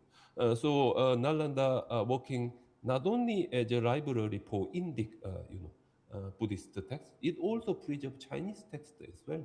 So kind of already Nalanda become international, center. According to Yijing, Chinese monk Dohi brought 400 Buddhist texts from China to Nalanda. So Nalanda already has kind of a scope of text, not only for Indian people, but also for Chinese and also the people from Asian region. That Nalanda become a kind of intellectual hub. People can gather together, develop new Buddhist ideas. So Nalanda become Buddhist idea. So during that time, people from China, from Korea, visiting Nalanda to pursuing knowledge of Vinaya, Buddhist precept, or people pursuing for knowledge of Yogacara philosophy. Yogacara philosophy, one lineage is Vasubandhu, the other lineage is Asanga. Both lineage follow visiting, Nalanda to study, to collect text and translate. So Nalanda becomes center of new idea, not just the India, across the Asia it actually working. And also Nalanda is a cultural crossroad of a Buddhist holy place. When you think about the Nalanda, you can easily go to the Sarnath where the Buddha gave a first sermon, and Bihar area and Vaishali and so on is to the side. And when they want just to go to Tamil, when they take boat through the Southeast Asia, they can go back. So Nalanda placed as a cultural crossroad. And Nalanda also has got international network. Nearby Nalanda University, not only Indian monastery there, but also there was a Tokharian monastery, as well as a monastery built from Kingdom of Kashmir and the Kingdom of Kalinga as well. So Nalanda, not just a single, temple working during that time. Nalanda was actually surrounded by lots of international, monastery linking together. So kind of a, truly international hub, Nalanda was working there. Okay. The life of Korean monks in Nalanda revealed the complex process of translation, adaptation, reinterpretation that shape a cross-culture encounter. These dynamics show the transmission of Buddhism was not the one way, it's a reciprocal and negotiated exchanges. Reconsidering Nalanda from trans-regional perspective allow a more inclusive view of early Buddhist history, where Korean Peninsula was not a peripheral recipient, but as an active contributor as well to the circulation of knowledge and practice. In this sense, Nalanda can be seen not just as a site of learning, but as a place where the tradition continually reshaped through the intellectual contact. Most Shilla monk copied and collected Buddhist texts in Indic language in order to bring back home for translation, but unfortunately, many of them never made it back. They passed away either in India or on their journey way back home. So we should not forget their dedication and the determination in pursuing Buddhist knowledge. Through their sacrifice, countless Buddhist texts Dr. were Sunil, translated into Dr. Chinese. Sunil, This is the can last I- slide. how, And reinterpreted can and you, shared no, across Asia. let me intervene there. Can you just wind up in 1 minute? Oh, you also, thank you very That's much. the last one. Thank you. So, Naina, just one more thing. No, but As I said to you, what kind of, the center, Southeast Asian center there in Nalanda, it's already there. It should be international center. It should have good equipment, all sort of, text and knowledge base already there. And also Nalanda become a kind of intellectual hub among the Southeast Asian country, just like Nalanda Mahavihara. Then it will be very successful, Thank you. I think, Thank you for the suggestion. institution. Yeah, Thank you you for very the much. suggestion. Thank you. Thank you. We have a final speaker here.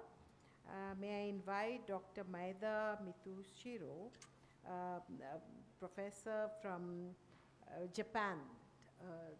Can we have him on the floor? Yeah. Yeah.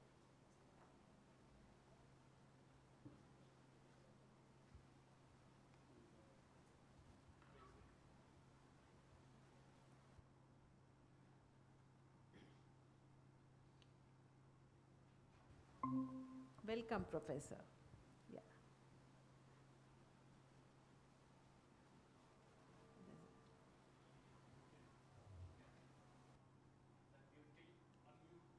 You'll have to unmute yourself.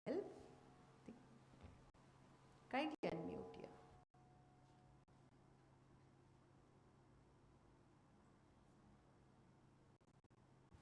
yeah. No, you're not audible.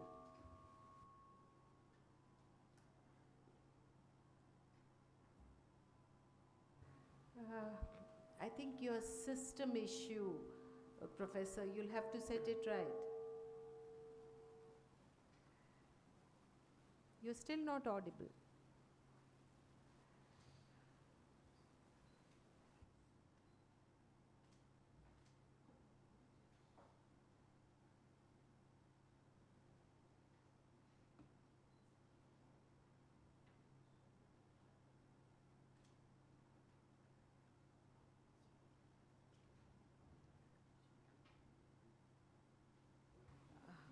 Yeah, in the meantime, I think we will have Dr. Amarjiva Lochan, our co-chair.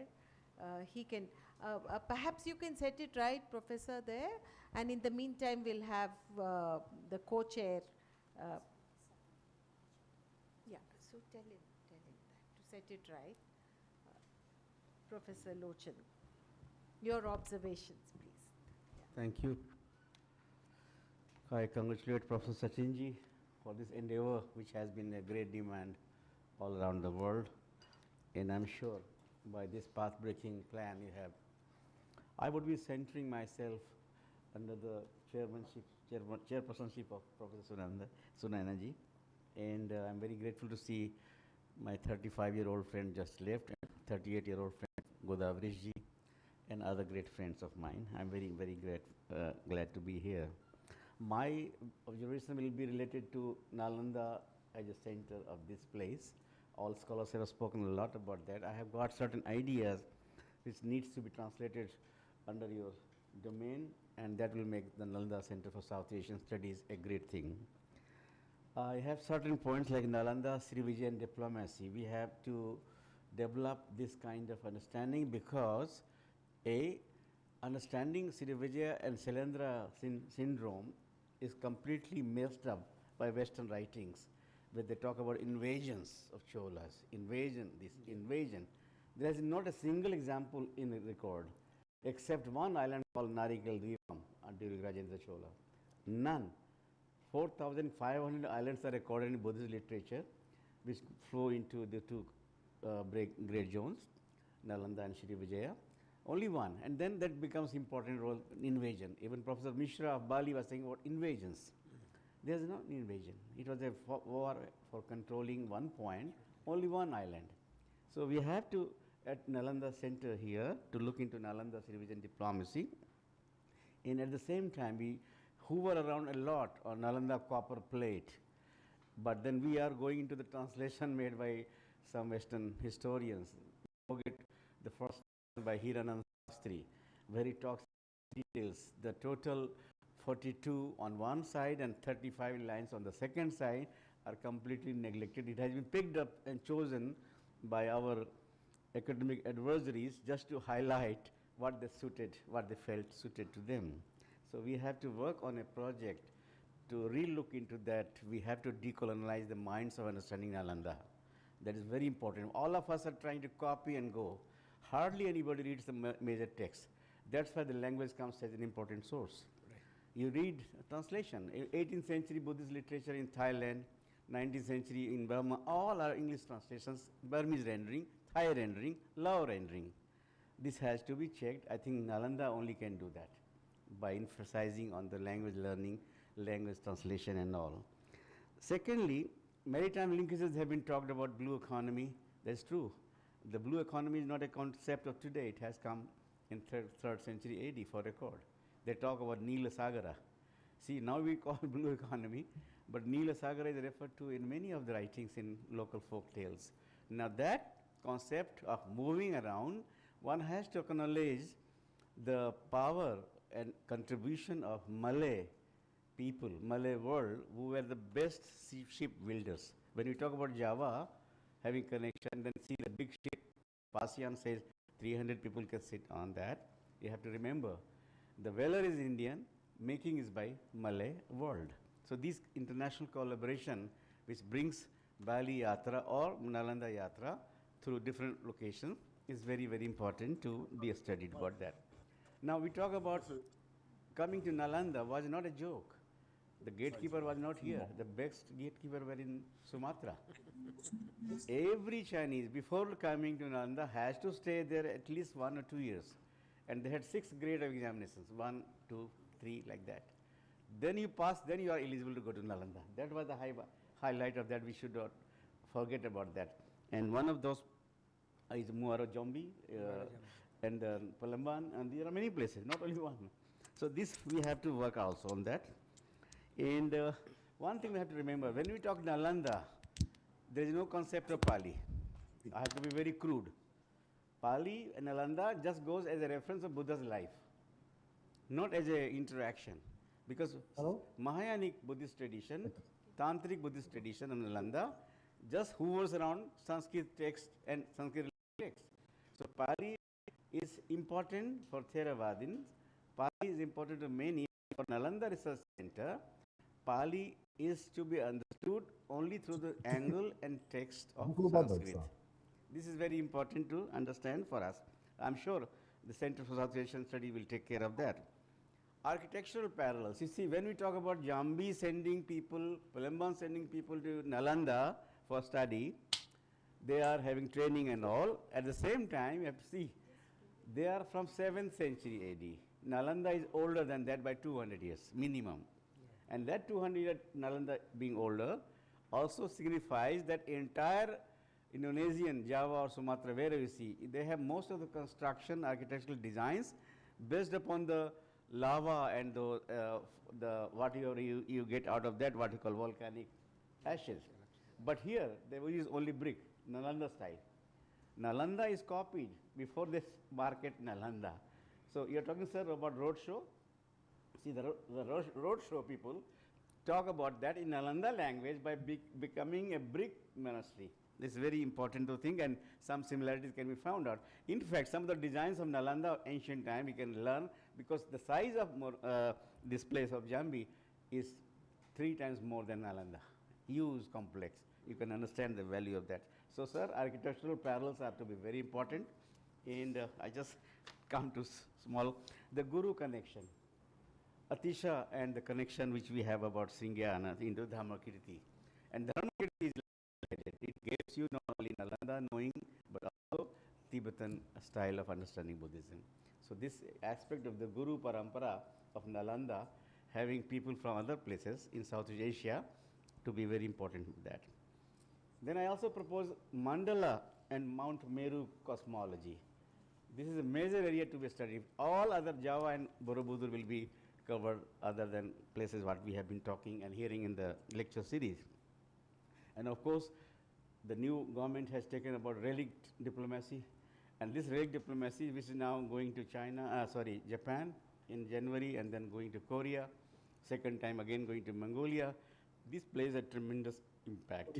I'm sure one thing is missing in the orally. I was part of the relic carrying group of Government of India, that there is no exhibition. Only relics are there. I think Nalanda should take lead to send an exhibition of these places so that they connect not only with relics but also with the learning center like Nalanda. This is my proposal. And you know, one thing is very bluntly we have to accept. Once we talk about Greater India, Akhanda Bharat, we are finished. I have 38 years continuously going 140 times to these areas, and I have found it's not taken by them very, very well, because they have preserved our things much better than us. So we should give credit to them. The moment you talk Greater India, we are Lesser India.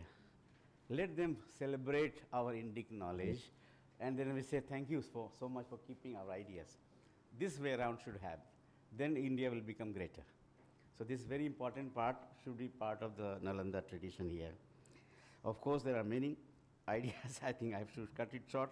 But one or two things I want to comment upon the speakers here, especially when we heard of Dr. Sunil talking about kukuta as a chicken and all. Kukuta is the most holy bird which is part of the tradition of Kartikeya. Secondly, Markandeya Purana establishes stricture. Nobody should eat kukuta. That's why till 1935, North India, nobody was touching chicken, especially ladies. No, chicken was not part of the menu. So this kukuta is very holy, not like kukuta is chicken god or chicken monastery. So this concept which is given by Britishers, European, French, we have to demystify. I'm sure your center has unlimited, sky is the limit for you, sir. And I'm very happy to see that Kurukshetra and other things we have been talking about. Nalanda to Nusantara, Gautam was talking about that, is completely neglected. And Nalanda legacy has to be seen beyond Indonesia and other places also. These are my some observations and humble suggestions. I will be very glad that if some of these ideas can be taken up. Thank you so much. Thank you. Thank you. Thank you, Dr. Amarjiva. Those are wonderful suggestions and maybe incorporated in the center. You know, this reminds me that I had started a course on learning from the ruins. I think that, I don't know if it is still operational, the relics also that you mentioned. It's all these, I think it's important to continue on that. We have Professor Mehda Mithusiro waiting Can you hear me? to make his presentation. Without can you much hear? ado, let me invite you, Professor Mithusiro. Can you hear? The floor is yours. Yeah. Is your mic Yeah, okay. working now? Can you hear me? You hear? It's still not ready. No, can you hear?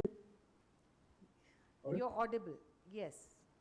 Yeah, audible. Please go ahead. So very sorry. So yes. Thank you, Chair and distinguished professors. My name is Mitsukino Maeda, professor of Musashi University. So today, the topic of my presentation is really simple.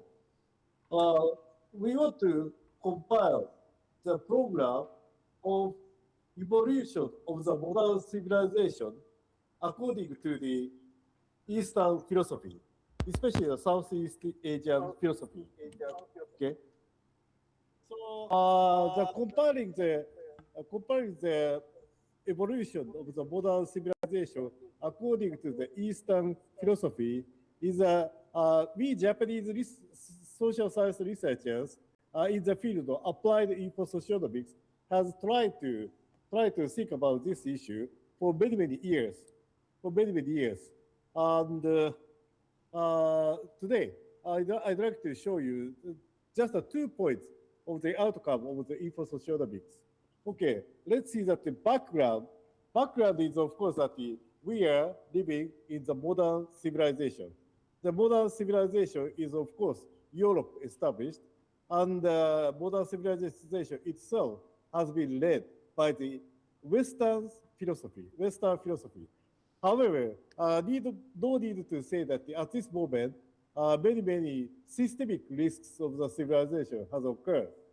So in order to solve those systemic risks of the modern civilization, I think that the patchwork type measurement is not enough. Social scientists are proud of that we Japanese has to take this role or think about that a kind of the amalgam, the hybrid of the Western philosophy and Eastern philosophy. Because as you see that Japan is a kind of the Eastern country. Japan heritage is our cultural heritage is the Eastern culture.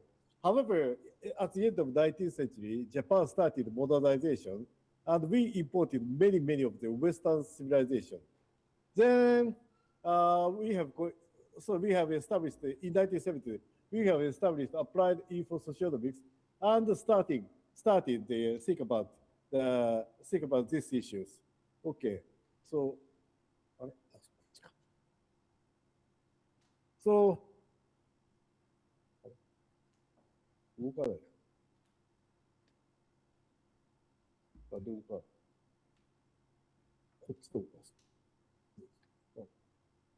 okay, Textbook is this.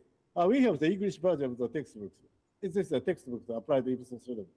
So among various outcomes of the applied infosociology on the evolution of the modern civilization studies, today I have time is limited, so I will show you just two concepts.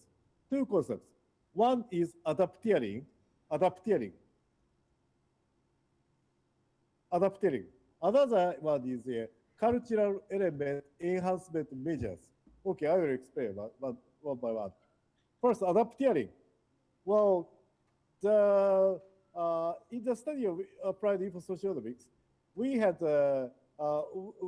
made the classification of civilization according to the paradigm character of technology. We point out two kinds of the technology. One is, of course, engineering. Engineering is a technology. And another one is adapteering. What is adapteering? Engineering is defined like this: a system of technology to change the status of outer environment based on the unchangeable inner utility function. Inner utility function, in other words, desire. So this is a technology to change the outer environment according to the human's desire. So in order to satisfy the human desires, we will change unlimited to the environment. The technology to use for this purpose will be called engineering. This is an authentic concept of the technology. But on the contrary, we propose adapteering. This is another type of the technology. This is a system of technology to change the status of inner condition, to change the status of utility function itself. It means that the technology to change the desire itself.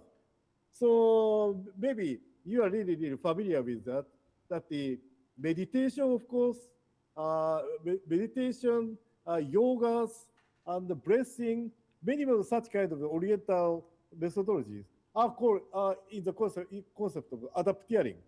So up to now, people have to say that the yoga is different, nothing related to the technology, and meditation is just a religious issue. So it's not a technology. But we regard those methods as a technology, but the character is different from engineering.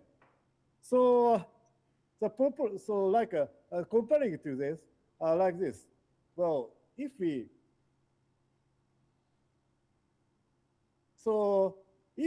we are not satisfied, people are not satisfied in the present environment, by using engineering, the method is like this: to change the outer environment and to satisfy the people's desire.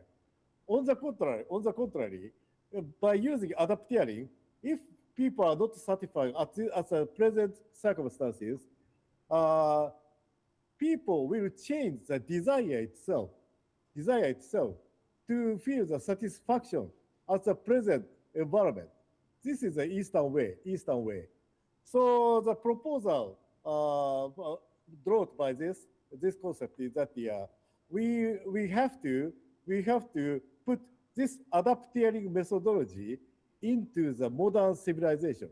At this moment, modern civilization is dominated by engineering. So we are going to change the environment today and tomorrow and the day after tomorrow. Then finally we destroy the total environment, total this planet environment. However, on the contrary, if we promote adapteering in this civilization, well, we can feel the satisfaction without a change the environment itself. So this is the concept of adapteering. So yoga methodology, meditation, such kind of methodology are called adapteering. This is one thing. Okay. Another thing is that we call that the brain functional analysis of civilization, or BFAC in short. So this is a methodology to make categorization of the civilization according to the brain function. Namely, in each civilization, people use specific portion of their brain to manage and control the civilization. manage and control the civilization are typically the governance. Governance means that to lead people to act ethically, okay? The portion of the brain to be mainly activated differ in types of civilization. Then we can categorize civilization according to the main portion of the brain to be mainly activated in managing and controlling the civilization. So this is a textbook, but I wrote it. I have the English version of this book.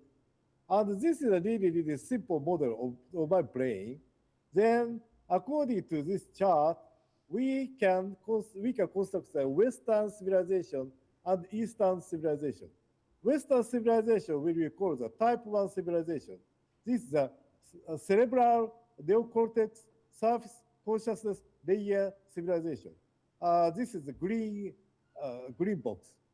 Then the only way to lead people act ethically is a persuasion by logic. Logical persuasion is the only method. So people should again and again and again logically persuade people to act ethically. However, on the contrary, East Asia, plenty of the type 2 civilization, that is a whole brain civilization. Whole brain, it includes all of this chart. What is whole brain? What is it? Well, at this moment, so we have in Asia, we have the many of the rural festivals and religious events.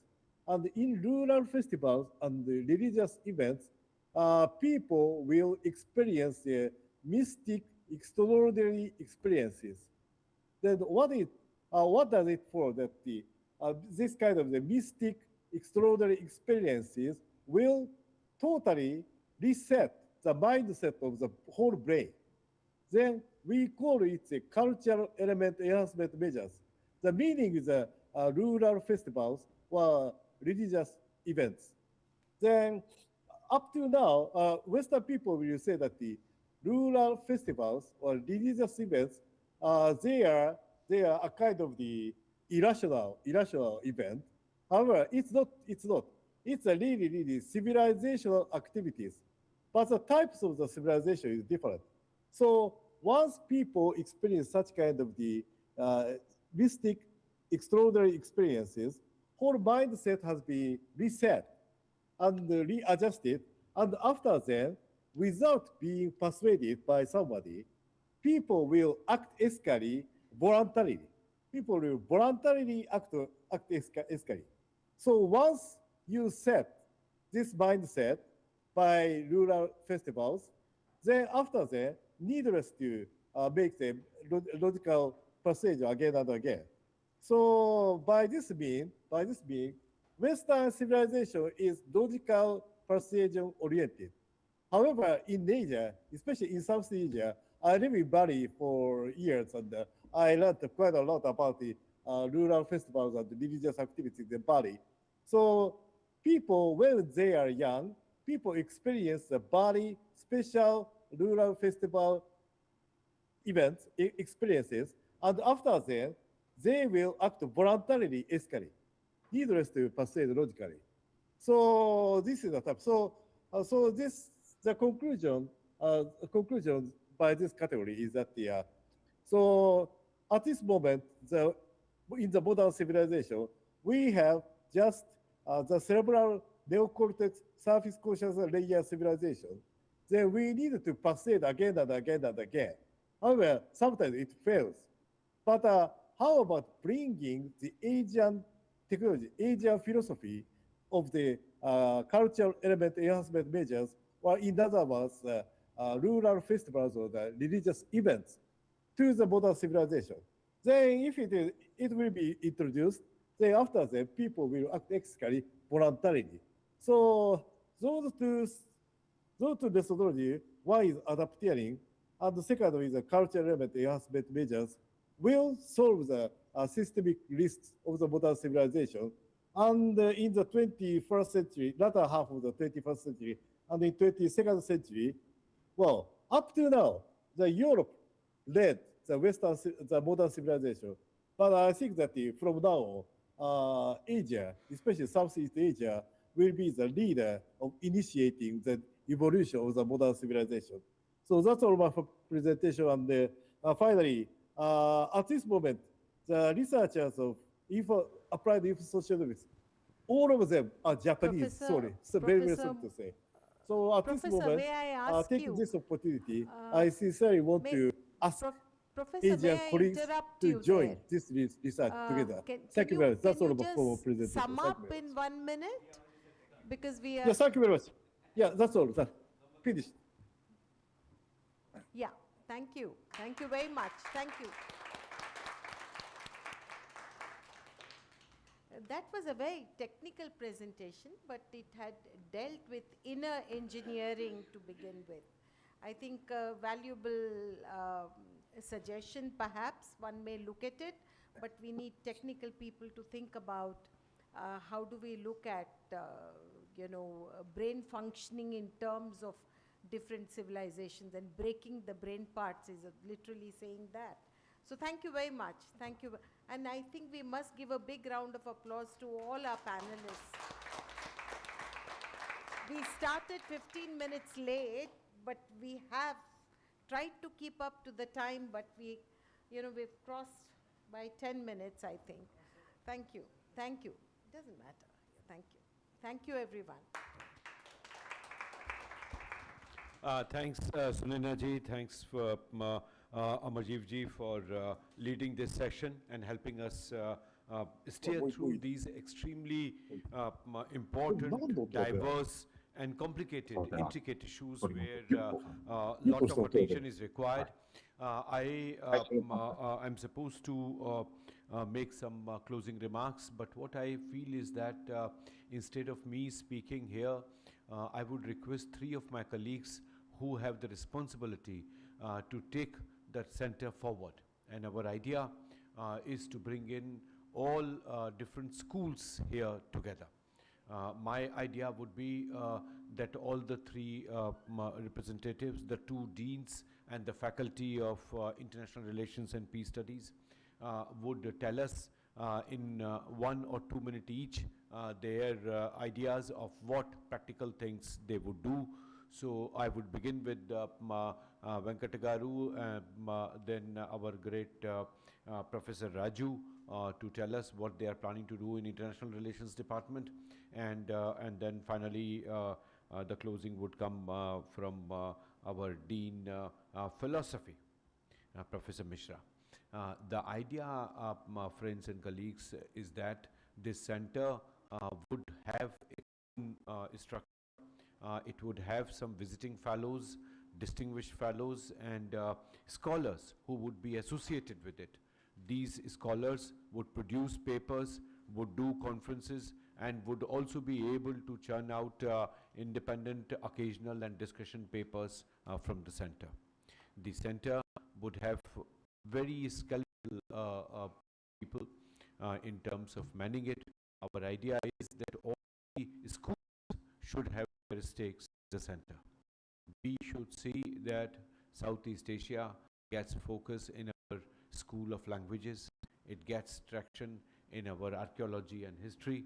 It also should get traction in our International Relations Department, and also in the philosophy, Buddhist studies, Hindu studies, and also now that you are introducing Jain studies, so Jain studies.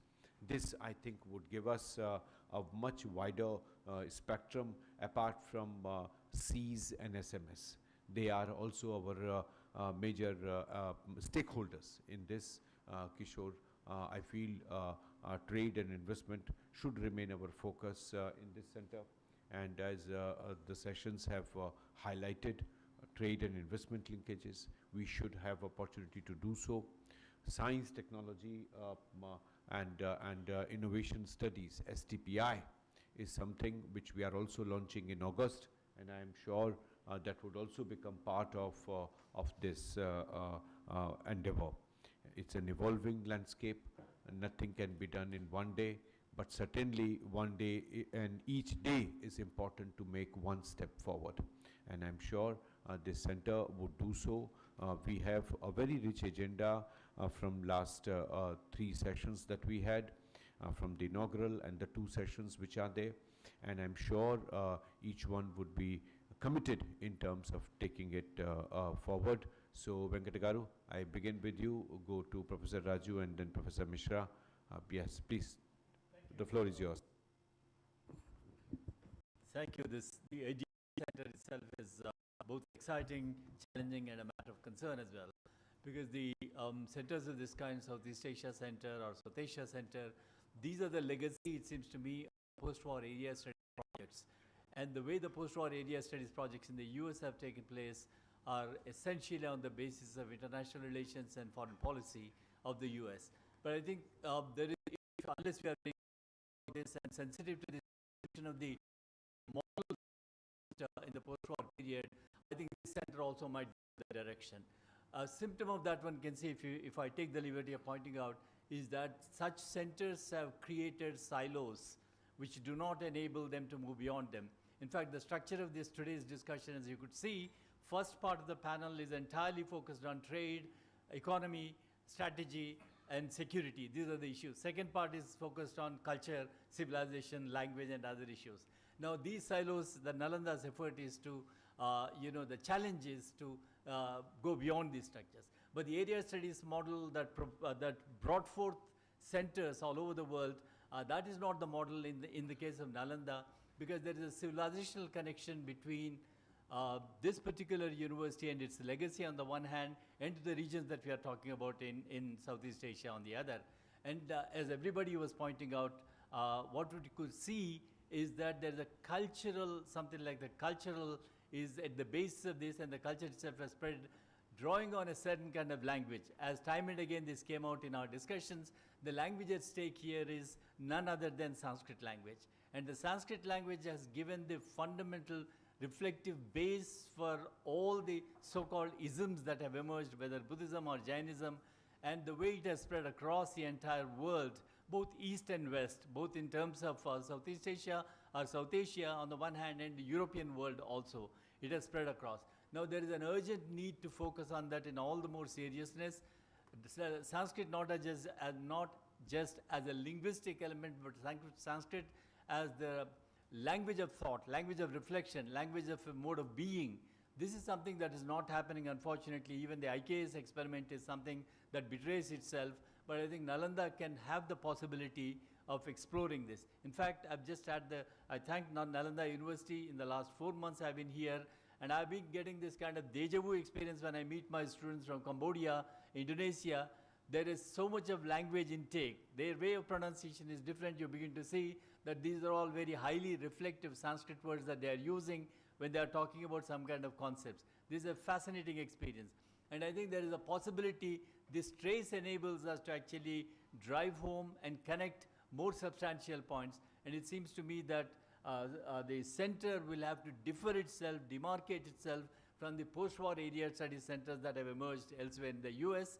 But this center has a different kind of responsibility, and the responsibility can be provided by language, but not in terms of language understood as an instrumentality for a certain kind of diplomacy or persuasion or trade relationships, but for reflection. Only then I think there is a possibility of doing that. Just one last point, how can that center do that?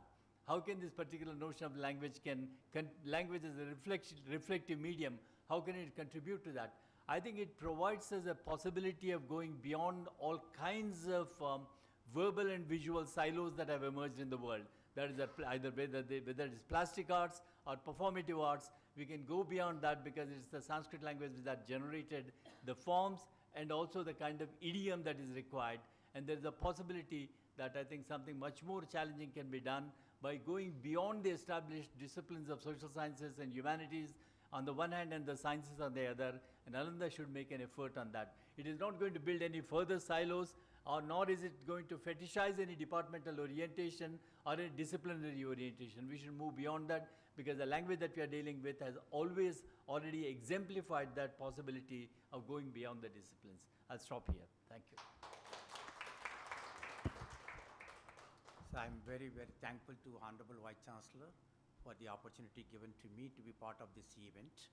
And the center can also think about some of the initiatives taken by the Government of India, like Project MOSAM, which is now still in the nascent stage, which could be taken. And the second initiative as Act East policy can be also related to, in the context of India and the Southeast Asian relations.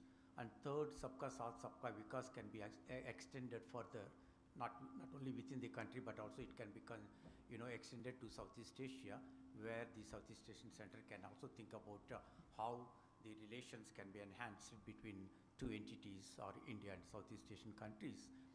And the third observation could be, Center can think about a series of workshops like winter workshops, summer workshops, can have 2 weeks, 3 weeks extensively looking at encouraging the young scholars, providing, in advance 3 months before giving the literature related to India and Southeast Asia, and then they come with the preparation, and also they can also listen to the resource persons, and also they can also come with the preparation to give a lectures or presentations, which can be culminated in the form of a book, which can really, we will not stop there itself, but then we'll inculcate these ideas or encourage the scholars to pursue in the longer run. So that will really help us. So concrete way of looking at how this sustain this cooperation between India and Southeast Asian countries through younger generation, that will really helpful for us to think about. And also we can also bring out publications, particularly the policy-oriented publications, which also could be seen very important. And also I think we need to look at how this ocean wealth and ocean health should go together. I think that focus will really help us to think how India and Southeast Asian countries can think about, not necessarily to confine to India and Southeast Asia, but also these two entities can also enhance their presence in the larger context in Indo-Pacific, where very, very important for these two are having credibility in maritime domain.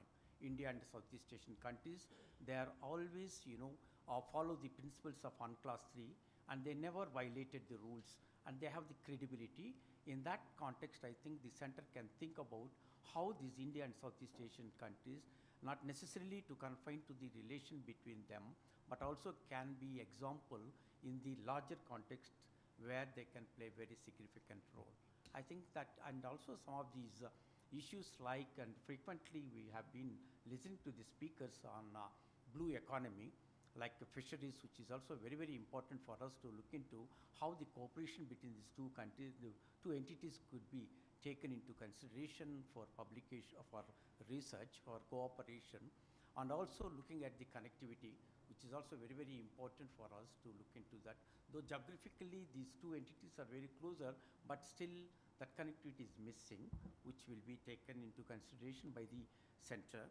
And also looking at blue energy, where these two entities are also, adhere to the principles of net zero emissions, which are also very helpful for these, because that 10 out of 11 countries are, island states, and then India is also peninsular, where there is a space for these countries to look for how to, enhance blue energy, which in turn will really,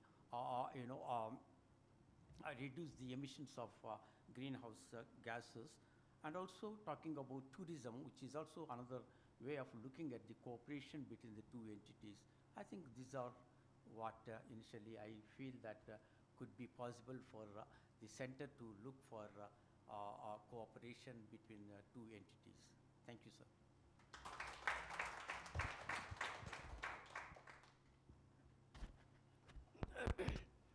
Thank you, sir, for giving this opportunity. Madam, our former Vice Chancellor, Professor Sunaina Singh, always spoke about, very enthusiastic about this Vishwaguru concept. And I would like to start from there with this, new center that Southeast Asian Studies that is announced by Honorable Prime Minister. I wanted to say that for a very long time, India has been the Vishwaguru, which is experimented and proved by Sakyamuni, the Buddha.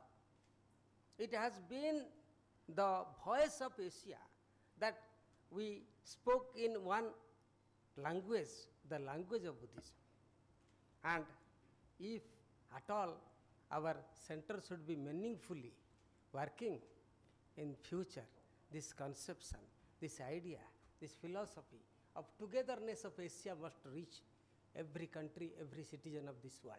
Sorry, Asia, number one. Number two, what is the problem today? Problem is simply injecting misunderstanding, distancing one from another.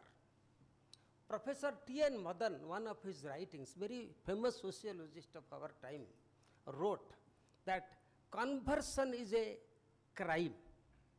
Conversion is violence. I wanted to tell you, this august audience, Buddhism never practiced conversion. One of the greatest trait of Buddhism is wherever it went, it adopted that culture or that culture adopted it and went together. And one of the cementing factor is the message of peace, harmony. And one of the best messages that Buddhism has taught, madam, is respect for life. This is where Buddhism excels from any other religion of the world. It is not radically, violently preaching non-violence, but in a way that everybody could adopt it. And that is the greatness of the Buddha, Buddha's Madhyama Marga. All our economics, politics, everything that we would be doing in the center should be going around this conception, this philosophy, this ideal of middle path, so that people come together. Only if we take to one, that is what has happened to the world today. We have been distanced, we have been kept apart. Even in India, many do not understand what Buddhism is. I very emphatically want to say here, Buddha adopts Manu. Manu is fully adopted by Buddha. Tell me where Manu. There may be certain differences, certain, that happens. Today you cannot talk about Manu by taking the exemplars of Manu during his time. So there are many things. So this is how the dynamism and the concept of Vishwaguru should be understood. And as we see, the language has, that is one of the major cementing factors, Sanskrit. Every country that we have, China, you see, Japan, go anywhere in the Asia. This has brought enlightenment to the world, madam. And this is how we should be thinking about this, our the center. And the onus is, last point that I would like to submit before our Vice Chancellor, to chart out the periphery. What exactly should our thrust be? Because anything and everything can be brought under this umbrella of Southeast Asian studies. Therefore, we must see. And one of the best paper that was given was the last paper, madam. How is brain and cultural dynamics work together? Very good. And that is how you go from one to another. Speak in one language. You expand your periphery, which Buddha did, and he should be the model. And with that, I conclude saying that if we all work together, this center has a very bright future, not only for Nalanda, but imagining, bringing out and working for the future Nalanda. Thank you. Thank you. Thanks, Professor Venkatrao, Professor Raju, and Professor Mishra. I think we need to sharpen our respective centers' work program. Just before I close, I think Nalanda already has the Center for BIMSTEC Studies.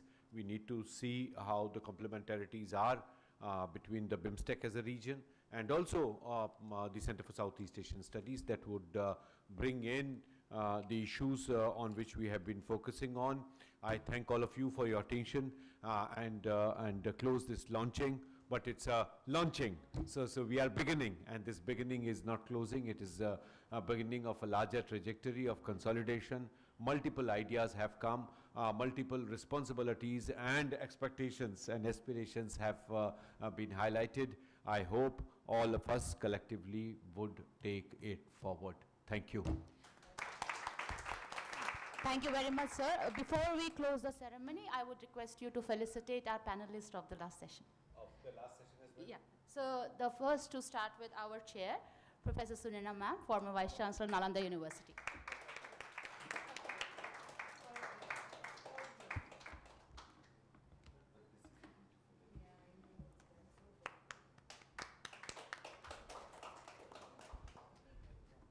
We are also very grateful to Dr. Amar Jiva Lochanji, Professor, Delhi University, and Advisor, Center for Bharat Studies, Bangkok, Thailand. Thank you very much, sir. We also request you to felicitate our two speakers who have joined us in person. Dr. Phan Anh Thu, Professor, Vietnam National University, Ho Chi Minh City.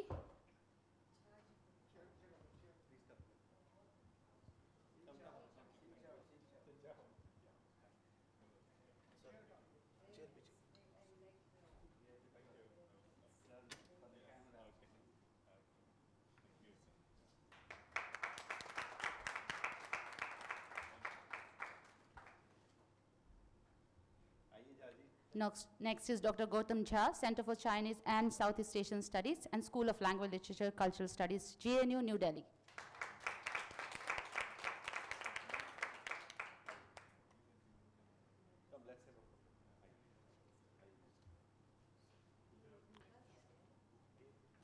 Yes. We are also equally grateful to our panelists, distinguished speakers who have joined us online.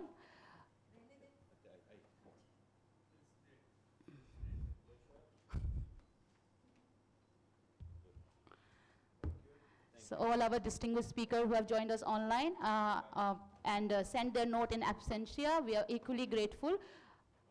And your souvenir is with us, waiting for you.